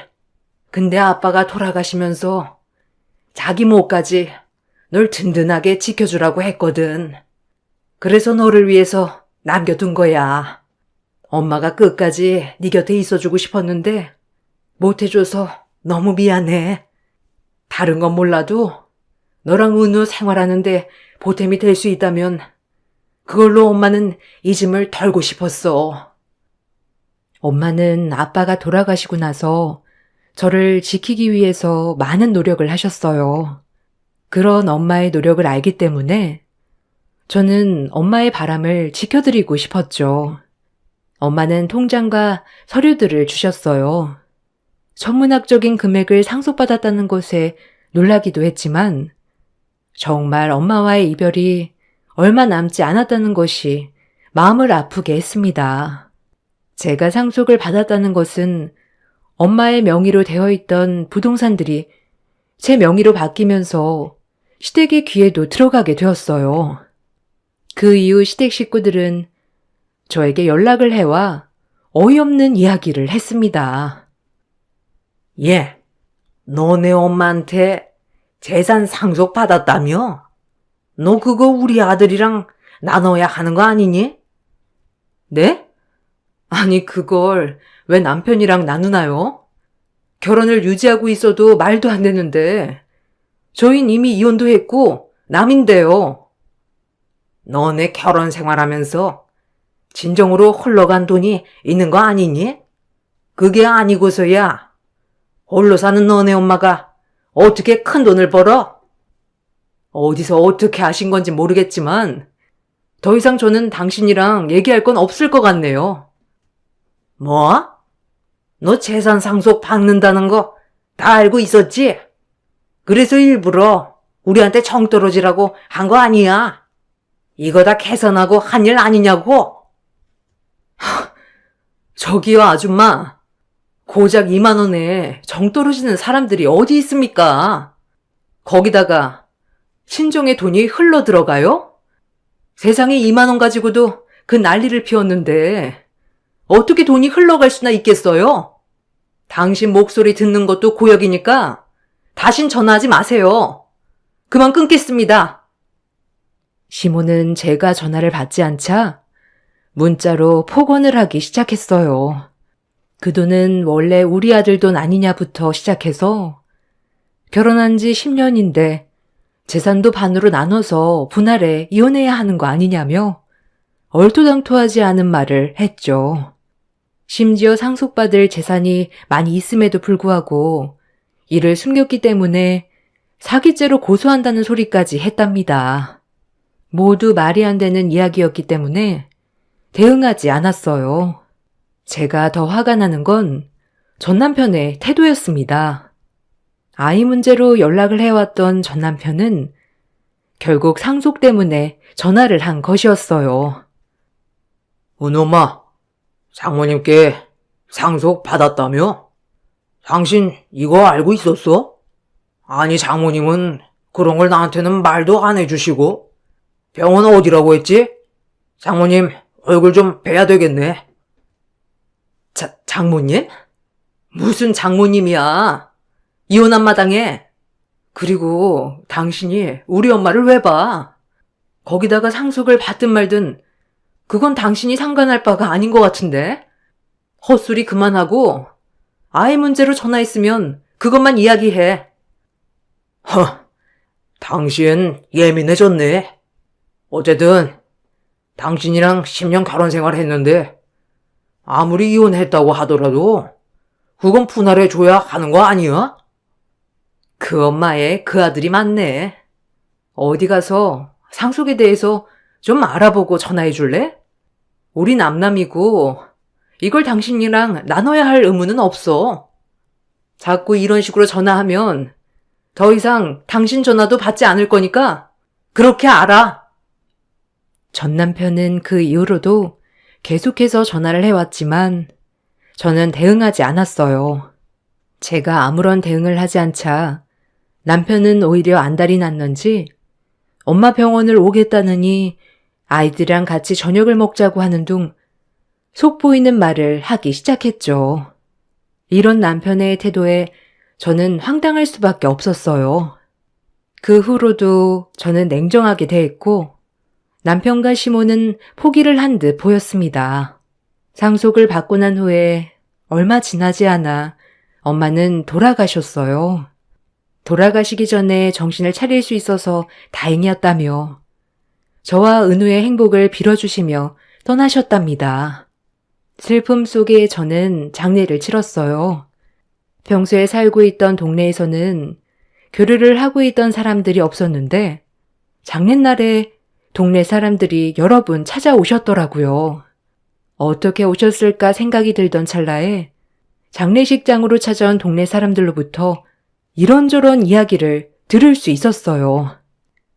에휴, 은우 엄마 힘내. 우리는 다 은우 엄마 편이야. 저번에 전 남편 어머니가 황당한 얘기를 하더라고. 네? 어머니가 무슨 얘기 하셨는데요? 아니, 은우 엄마 상속을 받았는데 그걸 나눠야 되는데 안 나눠줬다면서 원래 상속받을 재산이 많은데 그걸 숨겼다고 얼마나 얘기를 하던지 너무 황당하더라. 여기저기 돌아다니면서 며느리가 속였네 어쨌네 하면서 얘기를 했던 모양이야. 처음에는 우리도 무슨 일인가 싶었는데 이 얘기를 들어보니까 그 엄마 말이 어찌나 황당하고 어이가 없던지. 아무튼 그런 말 할 때마다 엄청 따졌지. 그런 일이 있었군요. 저는 몰랐어요. 아이고, 거기 아버지 아플 때 은우 엄마가 매일 가서 간병했잖아. 거기다가 그 엄마는 아무것도 안 하면서 놀러나 다니고 고생은 은우 엄마가 다 했지 뭐. 그거 동네 사람들 다 알고 있어. 얼마나 고생이 많았어 그래. 엄마가 그래도 은우 엄마 편하게 살라고 도와주셨네. 장례식에 오신 동네 사람들은 그동안의 고생을 알아주시고 저를 위로해 주었습니다. 이전부터 제가 고생하며 시댁일을 하는 걸 알고 있었다고 하시더라고요.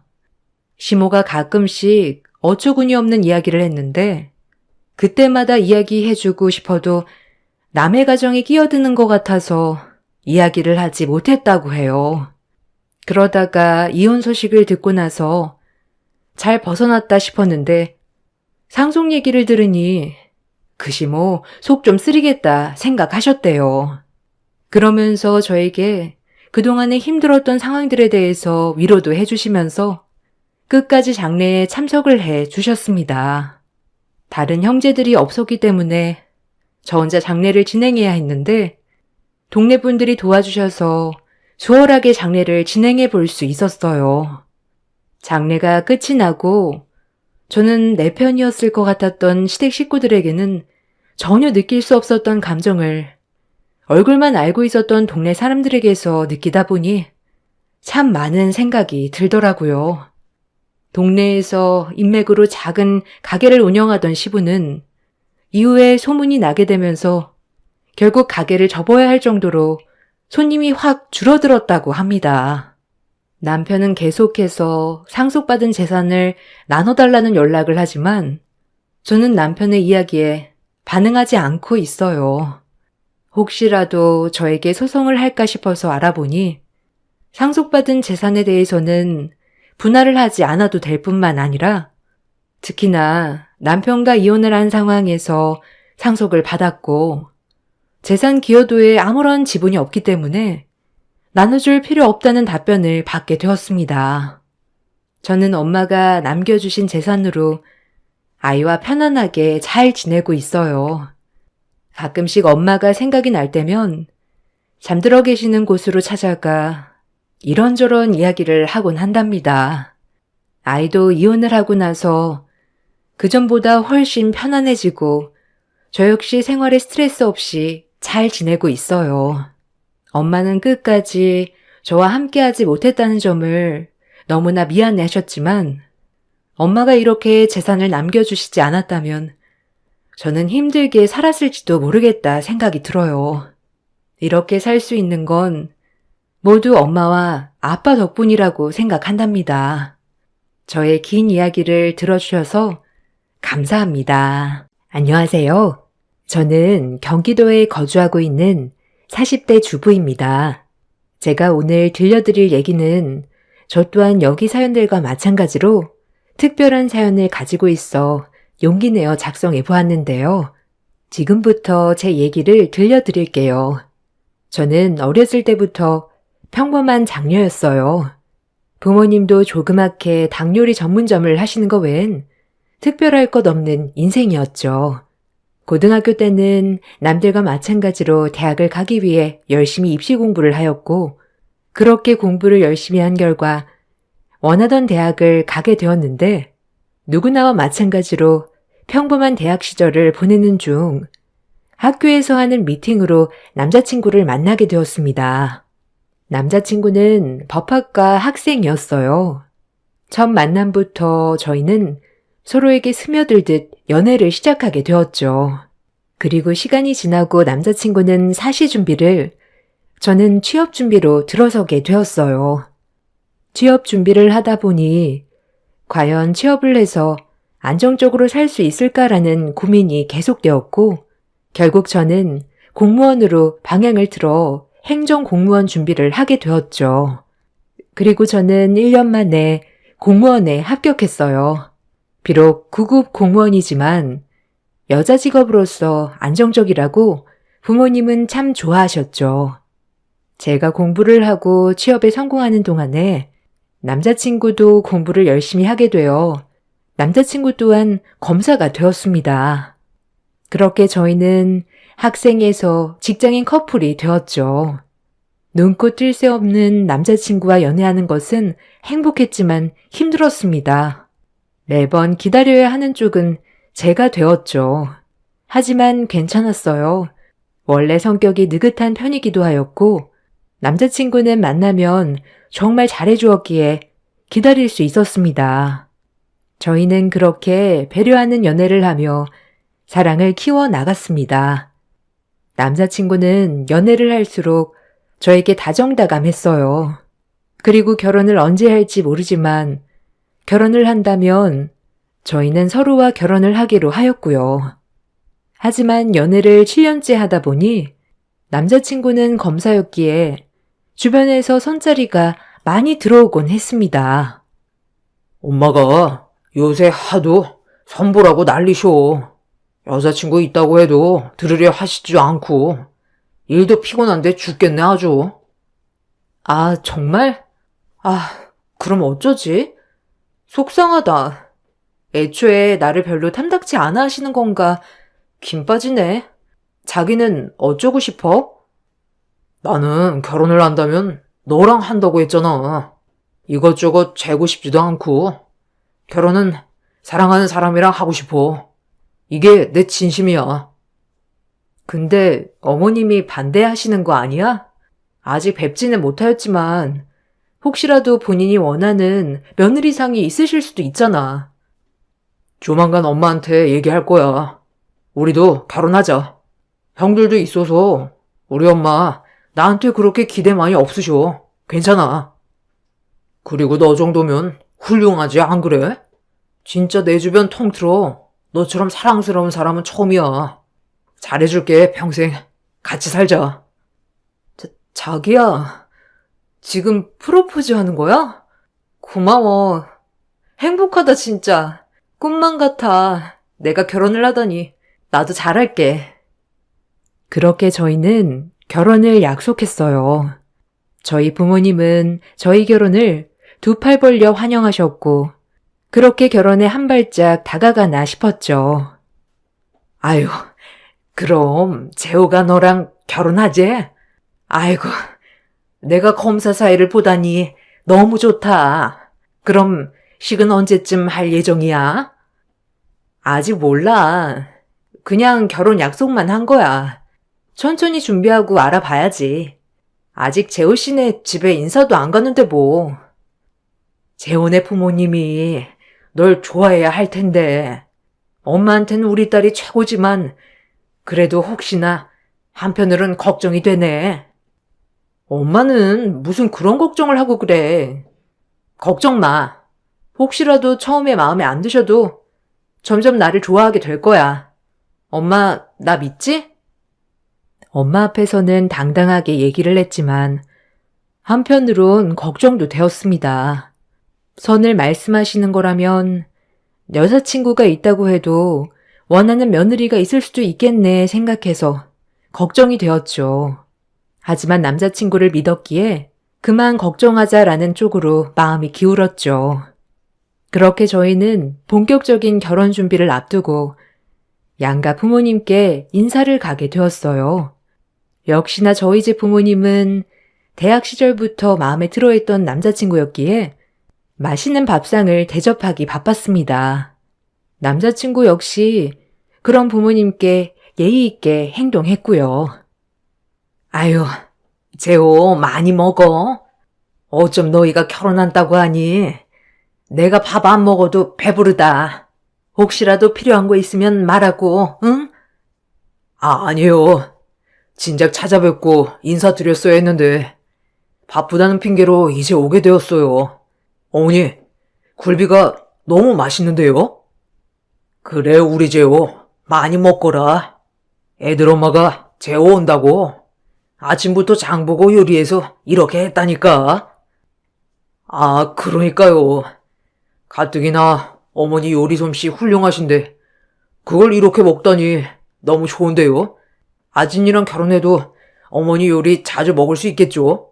그게 제 바람인데. 아니면 아진이가 어머님 음식 솜씨를 닮았으려나? 너무 맛있어요, 어머니. 그렇게 주고받는 말들 속에 행복이 묻어있는 저녁이었죠. 그렇게 저희 집 투어는 마쳤고 드디어 난생 처음 남자친구 집에 인사를 가게 되는 날이었어요. 남자친구는 연애 시절 저희 집에 자주 왔었지만 저는 정말 처음이었기에 너무 떨렸습니다. 그렇게 남자친구 집에 도착했고 처음으로 남자친구 집 대문을 열고 들어가는 길 긴장감은 초고조 절정에 다다랐습니다. 안녕하세요. 처음 뵙겠습니다. 재호 씨 여자친구 이아진입니다. 말씀 많이 들었어요. 초대해 주셔서 감사합니다. 네, 어서 와요. 얘기는 들었어요. 뭘 좋아할지 몰라서 그냥 한식으로 차려봤는데 입맛에 맞을지 모르겠네요. 남자친구 어머님은 생각과는 다르게 저를 친절하게 맞아주셨어요. 그래서 괜히 긴장했나 싶었습니다. 그렇게 많은 말을 저에게 물어보진 않으셨지만 확실한 건 저를 반대하시거나 하는 뉘앙스는 전혀 없으셨죠. 너무 다행이다 싶었습니다. 엄마, 생각보다 아진이 정말 미인이죠? 내가 눈은 높다니까. 형수들도 그렇고 며느리들이 다 예쁘지? 좋으시겠어? 그러게. 아진이가 정말 미인이구나. 혹시 부모님은 뭐 하셔? 내가 말 놔도 되죠? 그래도 궁금한 건 못 참는 성격이라. 아, 네, 그럼요. 말 편하게 하세요. 저희 부모님은 닭볶음탕집 운영하세요. 저 태어나기 전부터 하셨던 거라 그 지역에선 꽤 유명해요. 언제 한번 드시고 싶으면 말씀하세요. 제가 포장해서 가져다 드릴게요. 백숙도 하니까 아마 좋아하실 거예요. 뭐? 닭볶음탕? 아니, 내가 뭘 잘못 들은 건지 지금 닭볶음탕이라고 했어? 참네. 도저히 참아줄 수가 없네. 보자 하니까. 엄마, 아니 무슨 말을 그렇게 해요? 엄마도 백숙 좋아하시잖아요. 그리고 지금 그 태도가 뭐예요? 안 그러시기로 하셨으면서. 남자친구 어머님은 제 입에서 닭볶음탕 얘기가 나오자마자 자리를 일어섰습니다. 그리고 더 이상 대화도 섞고 싶어 하지 않는 것처럼 말이죠. 너무 크게 놀랐어요. 처음에 저에게 나긋했던 것은 참고 계셨던 거였죠. 역시 전 어머님 마음에 들지 않았습니다. 미안한데 나 먼저 일어날게요. 아무래도 이 입장 바꿔 생각해보면 내 마음 이해할 거예요. 아들 40패스까지 시켜놓고 격이 맞는 며느리 원하는 건 모든 엄마들의 생각 아닐까 하네요. 아진 씨가 이해해 줄 거라고 생각하고 그만 일어날게요. 그럼 맛있게 먹고 가요. 그렇게 어머님은 말 한마디 하시고 자리를 일어나셨습니다. 그 자리에서 눈물이 왈칵 쏟아졌죠. 남자친구는 저에게 너무 미안해했어요. 진짜 미안해. 엄마가 아무래도 나한테 기대가 많이 크셨어. 그냥 그렇게만 이해해주라. 엄마 마음은 내가 어떻게든 돌릴게. 검사가 그렇게 대단한 거야? 우리 엄마 아빠 닭집 하는 게 뭐가 어때서? 남한테 피해 끼치고 사는 것도 아닌데. 남자친구는 그런 저를 꼭 안아주었고 그렇게 저를 집에 데려다 주었습니다. 집에 와서 부모님은 제 반응을 궁금해 하셨고요. 아이 참, 재혼해서 뭐래? 너 마음에 든대? 아이고, 오늘 아빠랑 얼마나 일이 손에 안 잡히던지 궁금했어. 얘기 좀 해봐. 뭐래. 그냥 그렇구나 하시지. 맛있는 거 잘 얻어먹고 왔어. 엄마, 너무 걱정하지 마. 그러니까 엄마 아빠는 마음 놓고 계셔. 엄마에게 너무 미안했네요. 엄마 아빠 음식점에서 재혼의 엄마가 싫어한다는 말을 할 수가 없었어요. 평생 닭집에서 저랑 제 동생 이렇게 훌륭하게 키워주셨는데 차마 할 수 없었죠. 그렇게 저는 기다리는 것밖엔 할 수 없었습니다. 그리고 남자친구가 찾아왔죠. 미안해. 엄마한테 말했어. 너 아니면 결혼 안 한다고. 그냥 평생 혼자 살 거라고. 늘 엄마 말만 잘 듣는 나였어서 엄마도 많이 놀랐지만 그래도 난 내 선택 후회하지 않고 너랑 결혼하고 싶은 마음 변치 않아. 너만 결정해주면 돼. 혹시 변했어? 나도 너랑은 헤어질 자신 없어. 네 마음 변치 않는다면 결혼하자. 어머님은 차차 내가 살면서 마음 돌릴 수 있게 할게. 고마워. 그렇게 저희는 남자친구 어머님의 반대를 무릅쓰고 결혼을 강행했습니다. 어머님의 반대는 꺾이지 않았지만 남자친구의 완강한 고집을 꺾을 순 없었어요. 그렇게 저희는 상견례까지 진행하게 되었어요. 상견례 날이 저희 엄마 아빠에게 비수를 꽂히는 날이 되었죠. 말씀 많이 들었습니다. 닭집 하신다고? 에휴, 먹고 살기 힘드셨을 텐데 고생 많이 하셨겠네요. 저희 집 얘기는 들으셨는지 모르겠지만 저희는 대대로 명문가 집안이에요.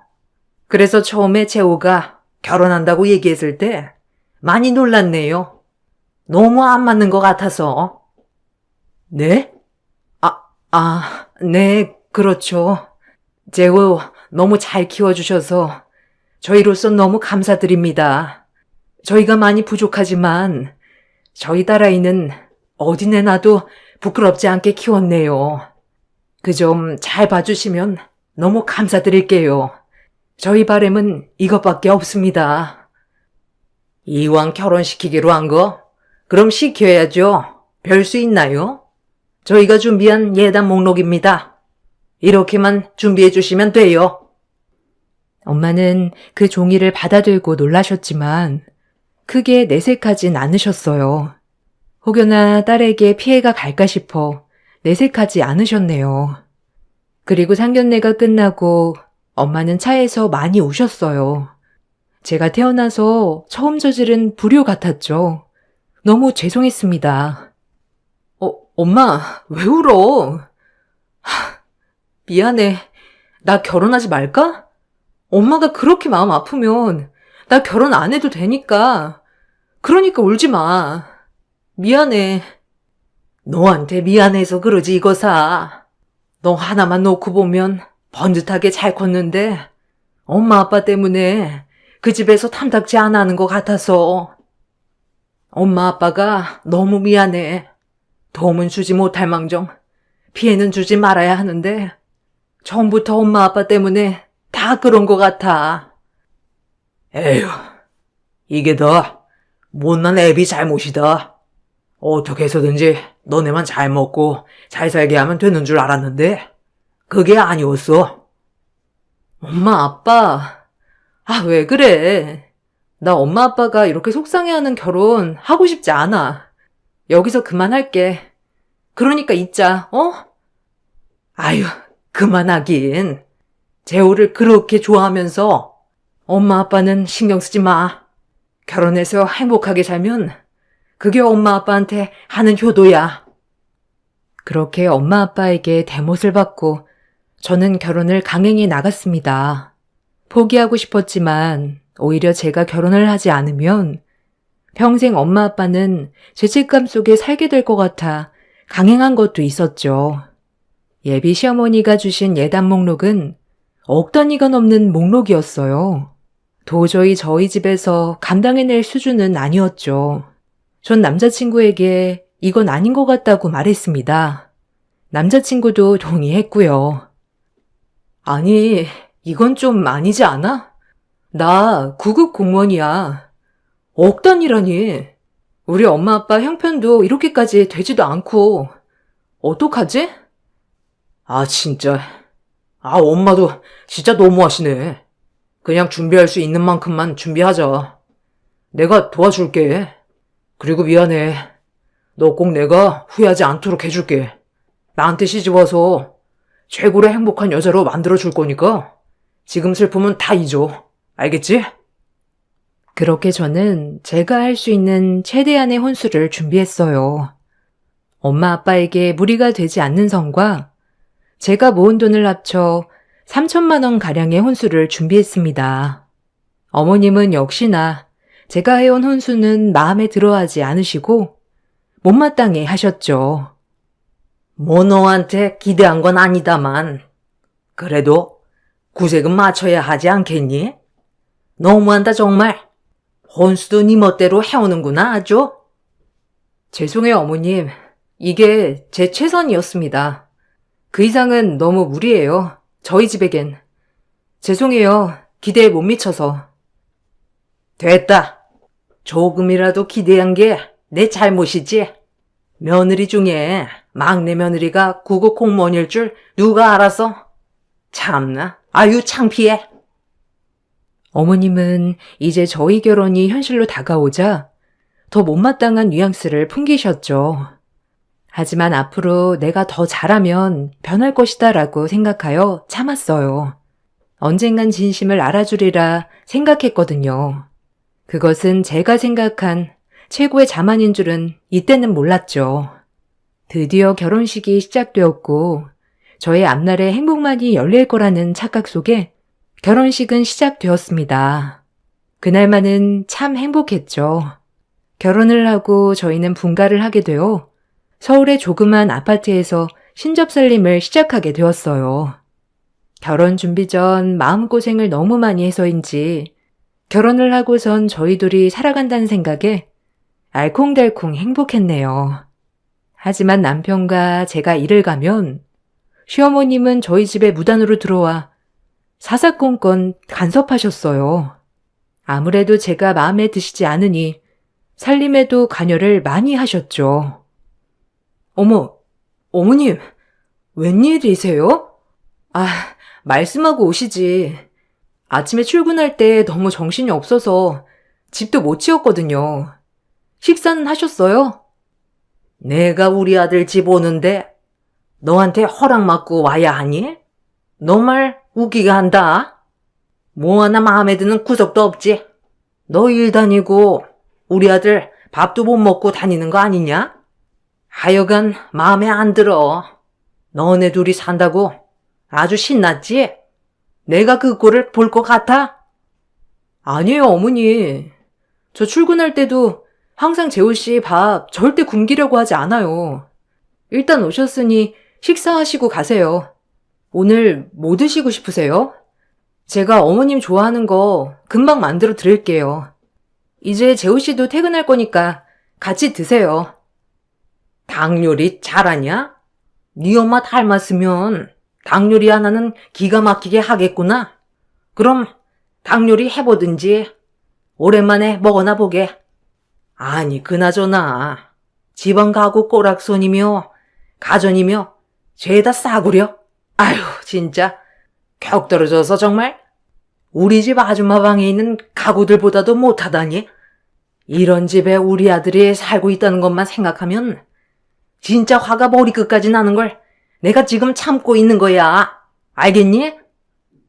그리고 남편이 집에 퇴근을 하였죠. 남편은 시어머님의 언행에 불쾌한지 어머님을 향해 쏘아 붙였습니다. 약간 통쾌했죠. 엄마, 이러려고 우리 집 왔어? 내가 올 때는 전화하라고 했잖아. 엄마가 이렇게 불쑥 찾아오면 우리가 얼마나 불편하겠어. 그리고 오셔서 이것저것 불평하실 거면 오지 마세요. 앞으로 우리가 갈 테니까 안 오시면 화낼 일도 없잖아요. 안 그래요? 어머 재호야, 너 무슨 말을 그렇게 하니? 엄마가 널 어떻게 키웠는데 우리 막둥이를 어쩜 이렇게 변한 거야? 아니 변하길 뭘 변해요. 나 원래 이랬어. 그냥 결혼하고 살면 엄마가 조금이라도 아진이 인정해 줄 줄 알았는데 그게 아니니까 오시지 말라는 건데 제 말이 틀려요? 이렇게 와서 엄마도 화내면 내 마음도 안 좋고 그러니까 그냥 오지 마요. 저희가 갈게요.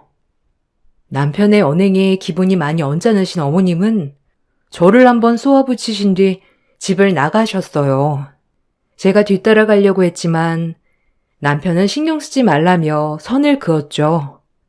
누구보다 든든했어요. 어머님이 한바탕 집을 뒤집고 가신 뒤 마음이 쓰였는지 저희를 식사에 초대하고 싶다고 하셨어요. 결혼하고 처음으로 식사 초대를 받은 거여서 좀 당황스럽기도 하고 이제서야 나를 며느리로 인정해 주시나 보다 하여 마음은 좋았습니다. 그렇게 제가 먼저 일이 끝나 시댁에 방문을 하게 되었어요. 남편은 뒤늦게 오기로 했죠. 어머님네 먼저 도착해 보니 형님들이 와 계셨어요. 남편의 형제는 형이 2명이 있는데 결혼을 이미 다 하였기 때문에 저에게 손윗사람이 2명이나 있는 셈이었죠. 오자마자 음식을 도울 게 있나 싶어 주방으로 들어갔습니다. 괜히 들어간 거였지만요. 어머님, 저 왔어요. 어머, 형님들도 오셨네요. 안녕하셨어요? 제가 뭐 도울 거라도 있을까요? 제가 조금 거둘게요. 어머, 동서 왔어? 아니, 얼마나 번다고 힘들게 일하는 거야. 우리처럼 집에서 내조를 해야지. 남편도 바깥일을 잘하는 거야. 아, 네. 그래도 제가 하고 있는 일이 저는 잘 맞기도 하고 일하는 게 좋아서요. 남편도 제가 일하는 걸 원하기도 하고요. 제가 너네랑 같니? 너네는 우리 아들들이랑 격이 맞으니 그렇다 치지만 얘는 일 안 하면 못 볼 게 있어. 그나마 살림에 보탬이라도 돼야지. 안 그러냐? 너는 이 닭 좀 손질하거라 온 김에. 네 전문 아니냐? 아가들은 앉아서 와인 좀 준비해줘요. 어머님은 눈에 띄게 형님들과 저를 차별했어요.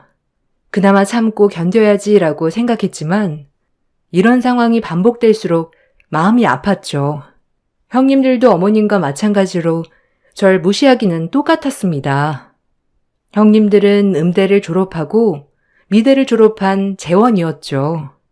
형님들의 친정은 국회의원, 중소기업을 운영하는 걸로 알고 있었고요. 그래서 이 집안의 가장 평범한 저는 시어머님의 미움의 대상이었죠. 그렇게 다 함께 식사 준비를 하고 있는 와중 놀랄만한 소식을 들었어요. 하늘이 무너지는 기분이었습니다. 병원에서 온 전화였죠. 박재호 씨 보호자분 되시죠? 여기 병원인데요. 박재호 씨가 지금 사고로 병원에 실려왔거든요. 여기 성 빈센트 병원입니다. 네? 뭐라고요? 재우 씨가요? 응급실로 가면 되나요? 우리 남편 괜찮은가요? 의식은 있는 거죠? 당장 갈게요. 제 남편이 일을 보고 회사로 복귀하던 중 교통사고로 빈센트 병원에 실려왔다는 얘기였죠. 너무 놀라서 전화를 끊자마자 달려갔습니다. 제 전화를 옆에서 들은 어머님과 함께 말이죠. 어머님은 병원에 가는 내내도 저에게 모진 말들을 했습니다. 집안에 사람 하나 잘못 들어와서 이게 무슨 고생이냐? 우리 아들 잘못됐으면 너 가만 안 둘 거야. 알겠니? 어머님은 그렇게 가는 내내 저에게 독하게 퍼부었죠. 저는 눈물을 흘리는 것밖에 할 수 없었습니다. 병원에 도착한 뒤 남편의 상태를 확인하고 수술 동의서를 작성하였죠. 작은 뇌출혈이었기에 수술 후 입원이 필요하다는 동의서였어요. 동의서를 작성한 뒤 수술실 앞에서 남편이 수술이 끝나기만을 기다렸어요. 그렇게 가지 않던 시간이 가고 남편이 수술을 무사히 마치고 회복실로 갔습니다. 그리고 남편의 투병 생활이 시작되었죠. 저는 휴직계를 내고 남편을 병간호했습니다. 다행히 수술은 잘 되어서 재활과 회복에 전념하면 된다는 의사소견으로 한시름 놓을 수 있었어요. 남편은 저에게 많이 미안해했어요. 미안한 일도 아니지만요. 여보, 미안해. 당신이 나 때문에 고생이 많다. 얼른 재활해서 일어나야지. 그래야 너도 그렇고 어머니 심려도 덜어드리지. 그런 말 마. 그래도 이만하길 다행이지 정말. 큰일 날 뻔했어. 이 정도도 얼마나 감사한지 몰라. 그냥 자기는 몸만 신경 써. 남편의 병원 생활이 길어지고 저는 어머님이 해다 주시는 반찬을 병원과 시댁을 오가며 전달했습니다. 그 과정에 시댁에 가는 일도 많아졌고요. 시댁에 갈 때마다 어머님은 저에게 꼭 한마디씩 하셨어요. 얄미운 형님들도 함께 말이죠. 점점 더해갔죠. 그만하길 다행이지 진짜. 사람 하나 잘못 들어와서 이게 뭔 고생이라니. 애초에 그렇게 마음에 안 들더니만. 아휴, 어머님, 참으세요. 그래도 서방님 그만하길 진짜 다행이지. 아니, 동서는 그럼 휴직계 쓰고 병간호 하는 거야? 네, 왔다 갔다 하고 있어요. 그래도 아직 거동이 완전히 회복된 건 아니라서 재활하는 동안이라도 옆에 있으려고요. 에휴, 하긴 동서는 그런 게 잘 어울려. 내가 뭘 했어? 집에서 내조나 하라고 했지? 애초에 휴직 말고 그냥 그만둬. 이왕 이렇게 된 거. 아니, 어떻게 그만두겠어? 조금이라도 벌어야지, 안 그래? 동서네 부모님들도 벌이가 막 크진 않잖아, 안 그래? 벌 수 있을 때 벌어. 어머님, 형님들이랑 저 태생이 달라서 이래요. 생각해 주셔서 감사하네요, 형님. 벌 수 있을 때 벌어야죠. 전 누구처럼 친정 뒷배가 든든하지 않아서 제가 벌어 앞가림 해야 하거든요. 충고든 조언이든 감사합니다. 정말 눈물이 앞을 가리네요. 아니, 동서. 내 말이 기분 나빠? 아니, 참 웃긴다. 진짜 없는 집에서 자라면 성격까지 꼬여서 나오나? 동서 걱정돼서 한 말인데. 그러게, 너무 예민한 거 아니야? 형님이 참으세요. 지금 동서가 제정신이겠어요? 원래 없는 사람들이 근심이 많대요, 형님. 아휴, 아주 이제 아래 것이 윗사람도 못 알아보고 저렇게 눈에 불을 켜고 대든다. 이제서야 본색을 드러내는구만. 제가 이 집에서 무슨 말을 할 수 있겠어요, 안 그래요? 어차피 이래도 미워하시고 저래도 미워하시는 거면 그냥 제 마음대로 할 거예요. 가뜩이나 재호씨 저렇게 되고 하루하루가 심란하고 힘든데 꼭 가족끼리 이래야만 해요? 금 나눠야 하냐고요. 그러니까 분수를 알고 이 집에 시집 왔어야지, 안 그래? 말을 말아야지 내가. 내 입만 아프지. 아유, 진짜 꼴값도 가지가지다. 그렇게 전 마음을 먹었습니다. 어차피 귀여움받지 못하는 며느리라면 그냥 원래 그랬던 것처럼 당당하게 살기로 말이죠.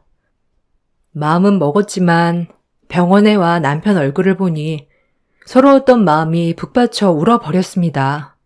남편은 너무 놀란 기색이었죠. 당신 형수들이랑 어머님, 어쩜 그렇게 사람을 무시할 수 있어? 이건 1, 2년도 아니고 어떻게 시집 올 때부터 지금까지. 그럴 거면 정말 결혼을 끝까지 반대하시지. 왜 나 들이셨대? 이제 안 참을 거야. 나도 할 말은 다 하고 살 거야. 알겠어? 왜 그래? 형수들도 당신 많이 힘들게 해? 아휴, 내가 진짜 미안해. 널 위해 내가 해줄 수 있는 게 없다니. 미안해, 정말. 남편 잘못이 아니지만 남편에게 화풀이를 했네요. 남편은 저에게 이런 말을 해주었어요. 뭔가 의미심장한 말이었죠. 아진아, 조금만 기다려. 네 눈에 눈물 낸 사람들 내가 피눈물 나게 해줄게. 조금만 참아. 아, 이 얼굴 상한 것 좀 봐. 아, 미안해. 됐어. 내가 누구한테 이런 얘기를 하겠어? 미안해. 당신네 집 얘기해서. 오늘은 참을 수가 없었네. 평소엔 담담했는데. 그렇게 남편과 한바탕 울고 난 뒤 마음을 다잡았죠. 그리고 명절까지도 남편은 병실에 있어야 했기에 저 혼자 명절에 시댁을 가게 되었어요. 시어머니의 당부가 있었기에 혼자 새벽부터 장을 보고 시댁에 부랴부랴 갔죠. 그리고 저에게 남겨진 쪽지 하나. 내가 적은 그대로 명절상 차려놓거라. 난 아기들이랑 마사지 받으러 다녀오마. 3시까지 올 거니까 다 끝내놓으렴. 어이가 없었죠. 혼자 명절상을 차려놓으라뇨. 그것도 며느리가 셋이나 있는데 저 혼자 말이죠. 화가 났지만 지금 막 장봐온 신선한 재료들이니 서둘러 혼자 음식 준비를 부지런히 끝냈습니다. 그리고 약속한 3시가 되어 시엄마와 형님들이 들어섰죠. 어머, 마사지 너무 좋더라. 어머님, 우리 또 가요. 너무 좋은 거 있죠? 오랜만에 스트레스 확 풀리고 진짜 이 맛에 산다니까. 아, 그래, 그러자꾸나. 나도 오랜만에 아기들이랑 마사지 받으러 가니까 그 여자들 봤니? 부러워하는 거. 너희가 내 딸인 줄 알아.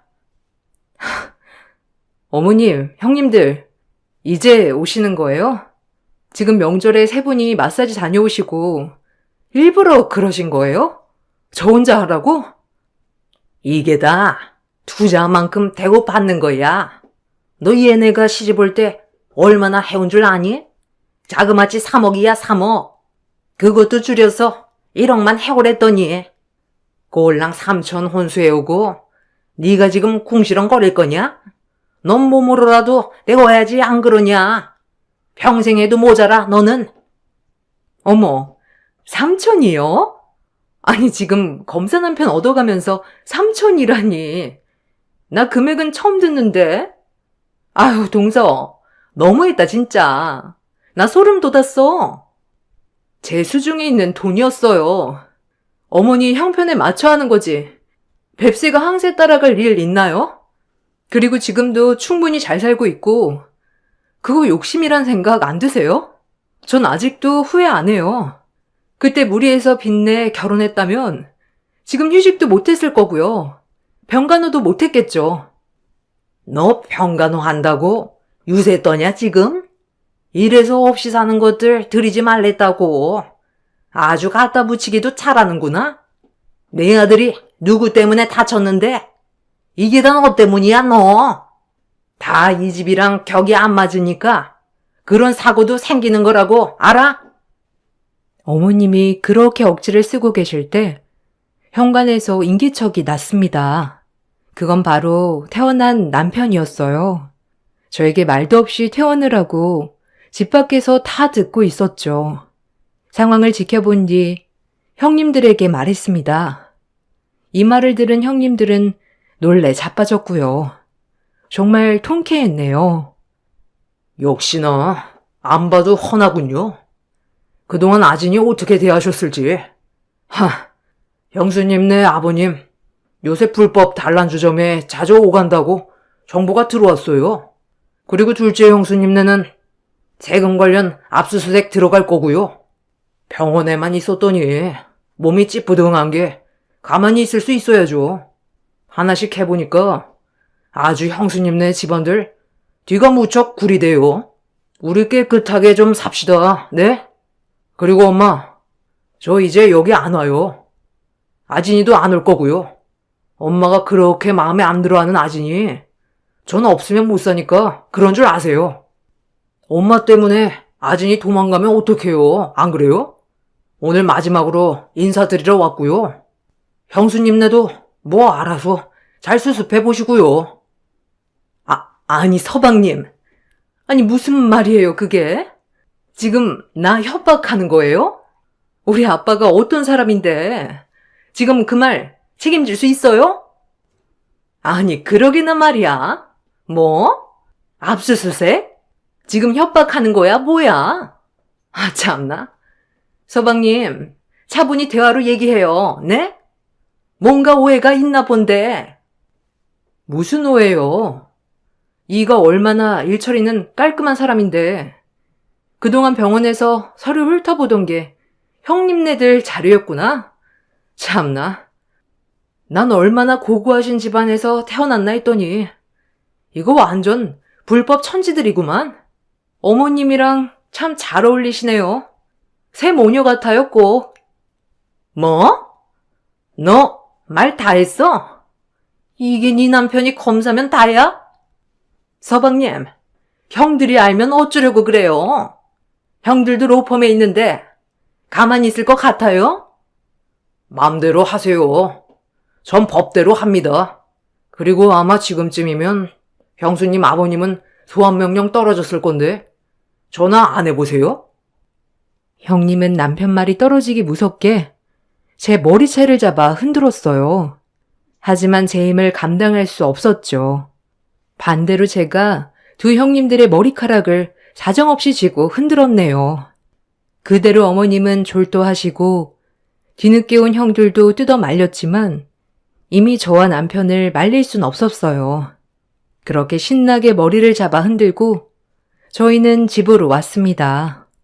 그리고 서로를 꼭 껴안아 주었죠. 저조차도 남편에게 미안했고 남편도 그동안 저를 지켜주지 못했다는 사실에 마음이 많이 아파했고요. 정말 이 순간만은 남편이 최고인 것 같았네요. 고마워, 정말. 쉽지 않았을 텐데. 나 하나를 위해서 이렇게 집이랑 등도 져야 하는데. 괜찮겠어? 미안하다, 정말. 내 가족은 너야. 널 무시한다면 그건 내 가족이 아니지. 엄마도 마찬가지야. 그러니까 미안해하지 않아도 돼. 너 덕분에 나 이렇게 건강해졌잖아. 이게 다 너 덕분이야. 밤새 간호해주고 재활 도와줘서 고마워. 지금처럼 행복하게 살자, 우리. 그렇게 남편과 저는 시댁과 손절했어요. 시어머니는 졸지에 막내 아들도 잃고 그렇게 아끼던 며느리들 집안도 난리가 나서 얼굴을 제대로 들고 다닐 수 없는 지경에 이르렀죠. 저희는 그 후로 아이도 낳고 세 식구 지금까지 행복하게 살고 있네요. 종종 남편이 시어머니를 혹시 생각하지 않을까 하고 살짝 떠보지만 남편은 딱 잘라 자기 가족이 아니라고 말하네요. 돈 보고 사람 무시하던 시어머니 그리고 형님들 지금은 뭐 어떻게 지내는지 아이의 소식을 끊고 살아서 모르겠지만 가장 큰 복수를 한 것 같아 한편으론 통쾌하기도 하네요.